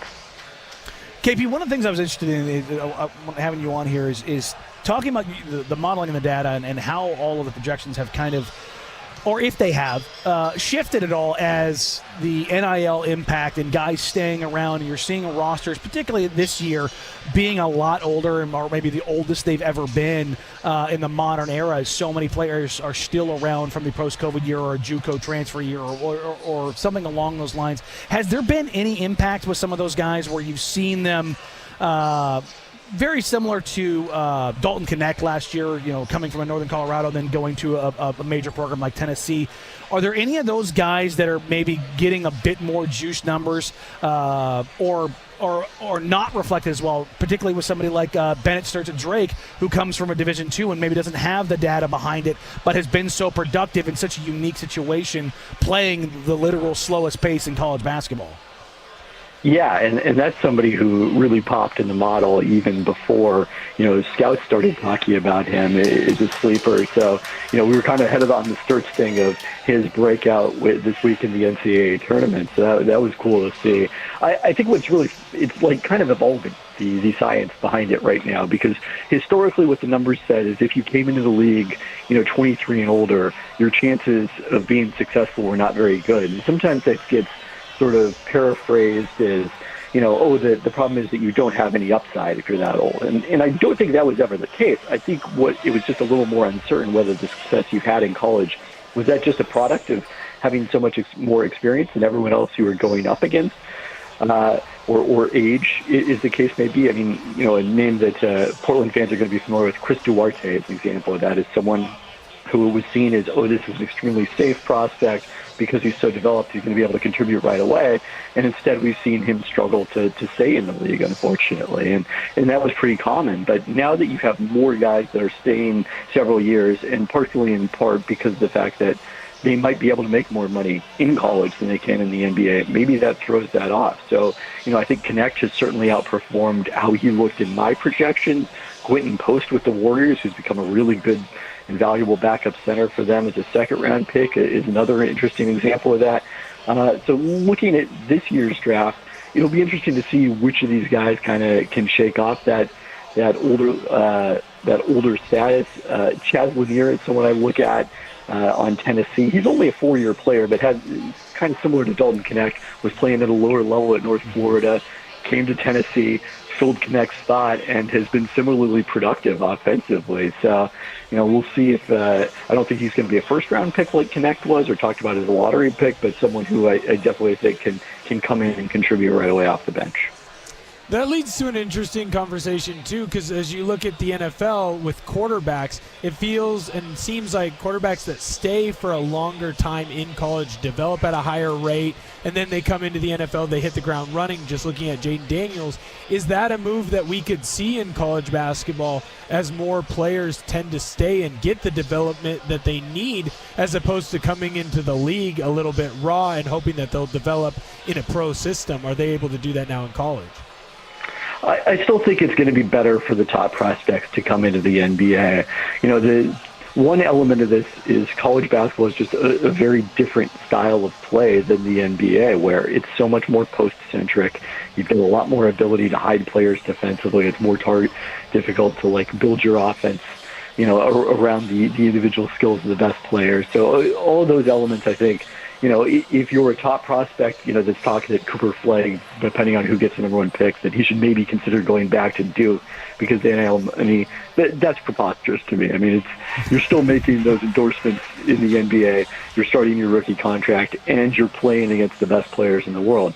But if you're, somewhat of a borderline second-round pick, I think that's where it starts to become more interesting and more legitimate. Like, okay, let's give this another year, see if I can boost my stock. But even if not, I'm probably still making as much at the college level as I would on a two-way contract in the NBA, or maybe even more. The Axel Lindenborgs of the world, as it were. Right. I want to get you out on this one, KP, because this is actually something that's been kind of in the back of my mind looking at the evaluation process and the umbrella that is NIL and what it has done to college basketball, not only for the U.S. students and U.S.-born players, but the influx of European players. And I'm wondering just if there's been any data points. I know the sample size is going to be just so small, but there has been a massive influx of European players over the last 2 years into college basketball. Has there been any trends, or have you noticed any trend lines of those players, of particular success markers or trailing markers as far as what they do or don't have as far as projections to the NBA, or any differences between them and the American-born players? Yeah, it's interesting. I think we're probably going to take a few more years for the data to shake out, for there to be enough of a sample of those type of players. But it is definitely something that's noticeable, and it's sort of reflected on the interesting fact that after we've had non-Americans, in both cases French players, go number one the last 2 years in the draft, with Wembanyama and Zachary Rissache this year, that it's entirely possible that we might not have an international player in the lottery at all this year. I think Noah Senge probably will end up in that spot. He's someone that also comes out really well statistically. But Igor Demin is an example of someone who, in the older model probably would have stuck it out in Spain and just been drafted from there, as we've seen so many players, but instead decided to come over for a year at BYU. And, I don't know if it changes his trajectory at all, but it certainly changes our knowledge of him as American fans, where we've been able to watch him now in this NCAA tournament run. KP, hey, man, I just want to say thanks for your time. We always appreciate it. We'll see if we can check back in with you in a couple weeks when you're down here for Hoop Summit, and we're looking at the next generation of both the U.S.-born and international stars. Sounds good. Looking forward to it. All right, thanks. Kevin Pelton of ESPN joining us here live from the Stadium Sports Bar and Grill here at A&A Casino Resort. When we come back, there's some more news as the potential play-in possibilities are on the board for the Portland Trail Blazers, and something completely out of their control as the Dallas Mavericks are rushing more of their bigs back from injury. Yeah, no, I'm dead serious. That's happening. We'll get to that here on Danny and Dusty, 1080 The Fan. Primetime owns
sponsors on the show right now here at A&A, Coors Light, video only. Warren Allen, attorney at law. It is absolutely fantastic, this whole event where, unfortunately, the games are not really gamesing all that hard right now. Everyone's mostly beating the brakes out of everybody. Vanderbilt St. Mary's, that's going to come down to the wire. We might have a close one finally here. Unfortunately, though, it has mostly been boat race after boat race as the covering machines are taking care of business. And it did feel like that was going to be the case here leading into this tournament just because of the age of most of the teams. But as we flip over to the NBA real quick, the Dallas Mavericks have another grand idea. They are going to try to ramp up both Derek Lively II and Daniel Gafford with their G League affiliate alongside Anthony Davis to make a push for a play-in as their team that is incredibly close to being forced to forfeit for not having enough bodies available. They're going to push for a play-in to somehow prove that the transaction they made involving Luka Doncic, they're going to be proven right by making the play-in. This is the ultimate, you make the crazy bet, then you lose, and you get mad at the team that beat your team, so then you just bet against them and bet against them and bet against them and bet against them. It's like, Nico, you made a bad deal. This is uncut gems. This is how I win stuff. 100%. This is doubling and doubling and doubling and doubling, and you continue to lose and lose and lose. And I don't understand why. Sometimes the best thing that you can do is retreat. George Washington taught us that. How many times did he retreat until finally he won? It's the same thing here, Nico. You made a bad move. You had a crazy idea that you thought would work, and everything that could possibly go wrong for you absolutely went wrong for you. Punt, get ready for next year. Hope that maybe Kyrie can come back at the very end. Put yourself in a conversation for the playoffs. Probably still going to have to be in the play-in game. Hope AD stays healthy, and then maybe, just maybe, you can sneak your way into the playoffs and people won't be completely ready to run you out of town with pitchforks and torches. Maybe they'll just be ready to run you out of town with their cars. Yeah, no, there's no way of saving this. I mean, this is a building with an 18-alarm fire. You just let it burn, baby. It's bad. If I don't understand why the Dallas Mavericks, of any of the teams that could have tanked when the injuries hit, why you wouldn't just be forfeit games? Fine. Right. Well, obviously not fine, but you know what I mean? It's because just lose. It's because he thinks he was right, and everyone's had this where you are wrong. You are 100% wrong, and you know you're 100% wrong because everyone else is telling you you're 100% wrong, but you have to just double and double and double and double down, and you can never admit it. He just needs to admit it. Hopefully one day he will. But you know what? This is the type of situation where we're going to see Nico on a podcast in 20 years being like, well, if AD didn't get hurt for those 20 minutes that AD and Kyrie played together, that was a historic clip. They projected as a 53-win team with AD at the 4. Oh, God, where have I heard this before? That's right. It was Al Camino. They were projecting with 140 points a game. No one could stop them in the pick and roll. But, if any team could and should pivot in a moment of chaos, it is the Dallas Mavericks. And, look, it's such an interesting thing, and it's frustrating in the sense of I do feel bad for Mavericks fans. Genuinely, they had nothing to do with this. Their front office, their ownership, and everyone involved just making the most asinine, ridiculous, inexcusable decisions up and down the board. Yeah. And I feel for them. I know a lot of people that cover the team. I know a lot of fans of the team, and they're out. They're done. They may never come back, and it's just you kind of want something good to happen for them, but by proxy, that also means something good happening to that front office. So it's kind of no, I don't want it to happen. Right. It's weird. You know what I mean? It's you just kind of want everything to go sideways for the front office and ownership because they have mismanaged and they have been so wrong about everything. But also the fans. And it's kind of God, this is incredibly tough. So, yeah, it feels like almost if for most of those Dallas fans to come back, it almost feels like Nico not only has to be gone, but the ownership group has to be gone. Everybody has to be gone. Which is an ownership group that just recently took hold of the team. And they're not going to be gone anytime soon. You almost need – it's the Sean Payton when he took over the New Orleans Saints. He came in, took all of the tape from the year before, dug a hole, and set the tape on fire in the hole. You need to do that with your entire front office and your ownership group. And then maybe you'll be fun again? Doubtful. People will like you again. We'll see how far that goes. Coming up next, the Portland Trailblazers are taking on the Denver Nuggets tonight. Well, what's left of the Denver Nuggets. We'll get to that and more. But first, here's the Big Kuno with Sports Center Update. Now, from the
Well, the Portland Trailblazers take on the Denver Nuggets tonight. The bigger storyline continues to be the number of stars sitting out in the NBA here in the final stretch, whether it's Luka Doncic to manage an ankle, Damian Lillard to manage a calf, LeBron James for an injury. The Denver Nuggets will tonight be without Nikola Jokic, possibly Jamal Murray, while Aaron Gordon is back being probable. Tom Haberstroh, Portland Trailblazers analytics advisor on the broadcast, as well as the writer of The Finder and contributor, I believe, to Yahoo Sports as well, had a note the other night that 21 stars, as the NBA defines it, which is either a current or former All-Star, All-NBA player over the last 3 years, were sitting out of games that night. That was Wednesday night. Right. And this is just nasty work. It's nasty work. And everybody talks about, well, you got to make sure you're healthy for the playoffs and the playoffs and the championship chase are all that matters, blah, blah, blah, blah, blah. If you get to the point where you continue to tell me that the regular season does not matter, fans are going to start to believe that the regular season actually doesn't matter. Well, they've already believed it. Like, when's the last time that you've heard anyone really talk about a regular season game that they were excited for that didn't involve them going to it to see a Luka, to see a LeBron, to see a KD type of star? Like, Oklahoma City, Cleveland, Oklahoma City, Boston, Cleveland. But are those by regular fans? Are those by fans that you're not used to hearing them talk about NBA basketball? I think people were juiced for those games. See, I would think they're more juiced for... Sorry, Vanderbilt just blew it to St. Mary's, so you can hear the sportsbook absolutely going nuts. Really appreciative of having that under there. But it feels like in a lot of NBA circles, at least for me and when I'm talking to my friends, it's a lot of, I'll tune in if I see on Twitter, hey, this guy's having a big game, or hey, this game is close and it's late. Or you're excited to watch the fourth quarter of Cleveland versus Boston. But how many times are you truly hearing from your average fan that they cannot wait for that regular season game? It just doesn't feel like people do that with the NBA, at least not early in the season. Maybe now as we get closer to the end, there's a little bit more love. Well, sure. I mean, that's the case. But if you're resting these stars in these moments, now you're devaluing even those. Agreed. And that in itself becomes a problem. And it's an issue. And I don't know what's worse, this version of it, particularly as teams go out on the road and they rest their stars at this point in the season because they need to preserve themselves for the playoffs, blah, blah, blah. Or is it the version that we've seen from the Washington Wizards and the Toronto Raptors where they play guys, but they yank them after 10, 15 minutes? Or in the Wizards' case, which is just truly disgusting, sitting Alex Sarr down after 23 minutes of action, the number 2 overall pick in the draft, who's not dealing with anything. But that just makes people apathetic. I think where most NBA fans are is when you sit someone like that, especially when you're a bad team, when you're talking about the Wizards or, a team starts tanking to try and get a higher draft pick, that's where fans are going to get apathetic. They're not going to care about their team. They're not going to tune in. They're not going to go. You're going to see a significant drop in viewership on TV numbers. You're going to see a significant dip in people going to games. What I don't think that you're going to see a lot of upset fans is when Jokic does sit out at this point because you can tell yourself, hey, he's getting ready for the playoff run.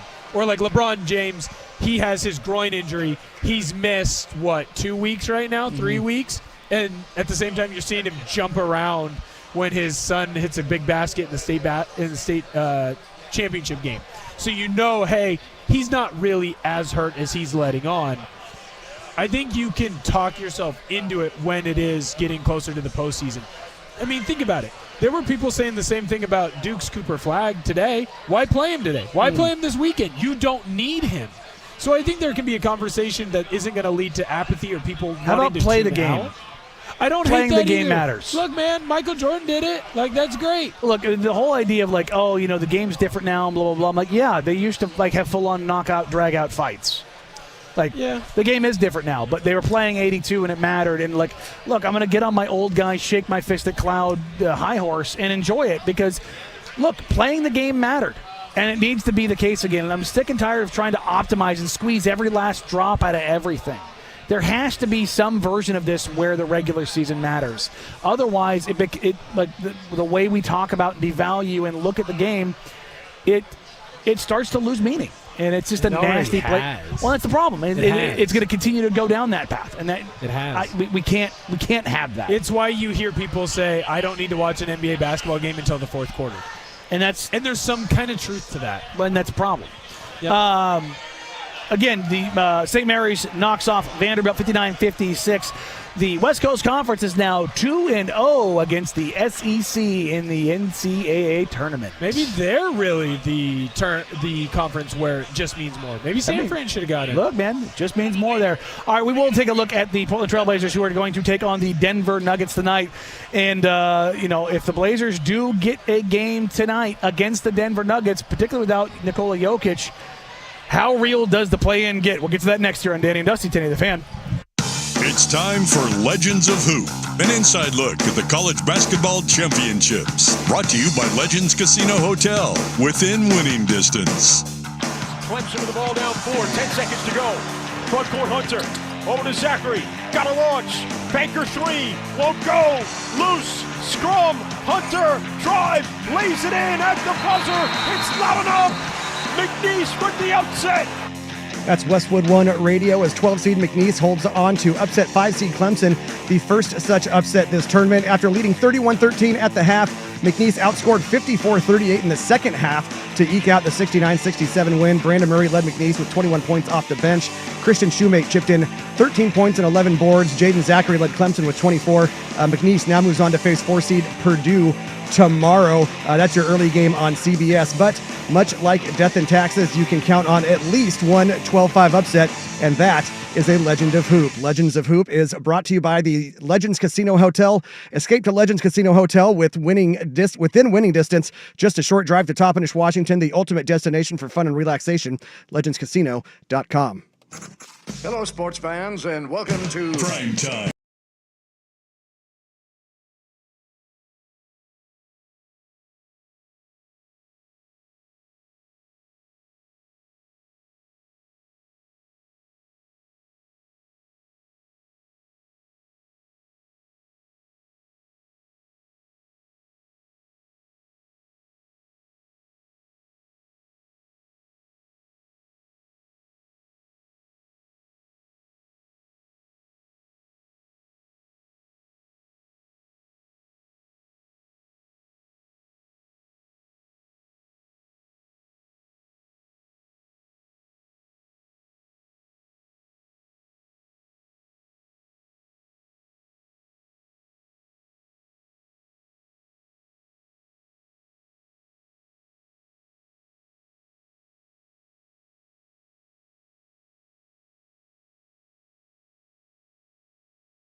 As we wrap up today's show here at the Stadium Sports Bar and Grill at A&A Casino Resort, big shout out to everyone involved. This has been an awesome 2-day event. I look forward to it every single year. All of our sponsors, A&A for bringing us out, Coors Light, video only. Just an absolutely awesome much fun time. It is.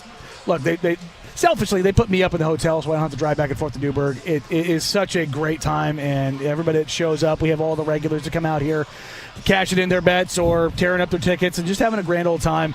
And speaking of those tickets, the Portland Trailblazers are 2.5-point favorites against the Denver Nuggets tonight. That shows you as the Nuggets are on this West Coast swing, and without Nikola Jokic, and as well as the Blazers are playing recently, honestly, I'm a bit surprised that even with Jokic out, the Blazers are still, the Nuggets aren't still favored, just because they've been such a bugaboo for the Blazers over the last 2 years. Well, I think it shows you how much Jokic means to that team. Like, it's still crazy to me. I understand that SGA is having one of the more historic seasons, in NBA history. But when you look at Jokic, it's his best year ever. He has a higher usage rate, but he's shooting a better percentage. He's getting more of his teammates involved, and he had to because Gordon's been banged up this entire year. Jamal Murray obviously struggled early at the beginning of the season. It's very easy to say Jamal Murray was awful. It's the best Jokic has ever played, but because he's already won 3 MVPs, he won't win an MVP this year, which I still think is insane to say. But I think that shows you how highly valued Jokic is when it comes to the gambling lines. But I also think it should be something as a Blazer fan that you could hang your hat on. Because if I would have told you in, November, that the Blazers were going to be favored in end of March, middle of March, you would think they're playing the Wizards. Right. You'd think they're playing the Wizards, or you would think that, a bomb went off and all the Nuggets were gone and no longer in the league and weren't playing, if I told you the Blazers were favored against the Nuggets. So it is something that you can look positively on as a Blazer fan. You might not love it. You might prefer that they were at a lower spot so they had a better draft lottery odds. But I don't hate winning every once in a while. Well, with that, if the Blazers win tonight, they would have picked up 2 of the 4 that I said if they're going to make a push to get in the play-in, this is where it needs to happen because they need to pick up some games they aren't, quote-unquote, supposed to win. With a win tonight, they will be at least 2 games out at bare minimum. If there is a loss above them, they could find themselves within a game of the play-in. Has this really turned into who doesn't want to make the play-in more? The Suns, not because of they have to make the play-in. The 2 teams in front of them want to make it. The Suns, the Mavericks want to make it. But they also stop. Well, the Mavericks, yes, but the Suns specifically, they all hate each other. Doesn't matter. They still want to make it. For sure. But they all hate each other. The level of failure that happens there, their pick's gone. Regardless of what happens, their pick goes to the Houston Rockets. Crazy. The ultimate story of what not to do as soon as you own a franchise. Unbelievable. Just tremendous stuff. You know what? I might bet the Blazers. Well, don't ever do that. Well, actually, the Blazers are 39-29 against the spread this season now. Look at that. 39-29-1, I think. See, but I think I might bet them on the money line. I might not go against the spread just because, favorite. I don't know if we're ready to call our Blazers favorites yet. I mean, they are technically favorites. They are, but I don't know that I'm willing to bet on them in that way. I'm willing to bet on them on the money line, though. Again, 39-29 against the spread. So I'm just saying. Hey, might have to look at it. As we get out of here, John Boy Media has just a great report. Orioles AA affiliate, the Chesapeake Bay Sox, will become the Chesapeake Oyster Catchers for select home games this season. That may not sound like anything. I'm uncomfortable looking at the photo. You definitely need to go look at the photo. I'm uncomfortable. The layers that this got through to get approved either don't exist or somebody has a tremendously juvenile sense of humor. I'm woke to it. I think that this was on purpose. This was 100% This is their way of getting attention. No one was going to care about the AA affiliate of the Orioles. No one really cares about the Orioles, to be honest with you. So how do you drum up more attention? You do this, right? We've seen it work with other minor league franchises where they've done some funny things. It started with the Portland Pickles. I was going to say, the Portland Pickles do it, but they do it in a funny way. If I open that up at work, that's an HR violation. Definitely is. That's an HR violation. The difference between us and everyone else is we still don't have HR. We don't have HR? It doesn't exist. Yeah, I have some Ryan questions. Cooley is quite literally our HR right now. He is? Yeah. I didn't know that. Yeah. That also shows you how much I pay attention. Yeah, which is also why we don't have HR right now. I just learned that I think I have sick time. No. Yeah. There's a thing that keeps popping up that says sick time. I don't think I should be allowed to have sick time. Well, you know what? I'm going to try to attempt this on air. Can somebody try and get Cooley's attention here? Jake, he's schmoozing now with the big fella. Jake, can you grab Cooley real quick? Cooley, we want to do this live on air real quick as we wrap up today's show. Is this an HR violation? Yes. Okay, there we go. We have it confirmed that indeed the image for the Chesapeake Bay Sox, which will turn into the Chesapeake Oyster Catchers, is indeed an HR violation. I keep seeing it out of the corner of my eye. I'm uncomfortable. I am worried that people are going to walk by and then come over to us and be like, what are you looking at? Yeah, that's what's, that's half the fun this here. is worse than opening up Instagram in public or a dating app in public. Which is why you always keep the sound down, baby. That's why you go in incognito mode and you keep the volume very low. Off. Very Off. low. It'll save you a lot of make trouble. It dark. Hey, thank you, guys. Will, thanks for stepping in for Dusty today. We appreciate you. Thank you, everybody, for stopping by. This has been an awesome, awesome 2 days here at the Stadium Sports Bar and Grill, live from the A&A Casino and Resort. Big shout-out to everybody involved in taking care of us. Jake on social media, running the cameras, making sure we're up on the YouTubes. Isaac and Suk, primetime is up next. 4 hours of power from their mouth to your ears. Thank you, everybody. We will catch you back here on Monday. Remember, they will be 20 minutes early tonight as we will be joined by Ducks basketball live here in the NCAA tournament right here on 1080 The Fan. Everybody take care. Talk soon and bye. I love Duke.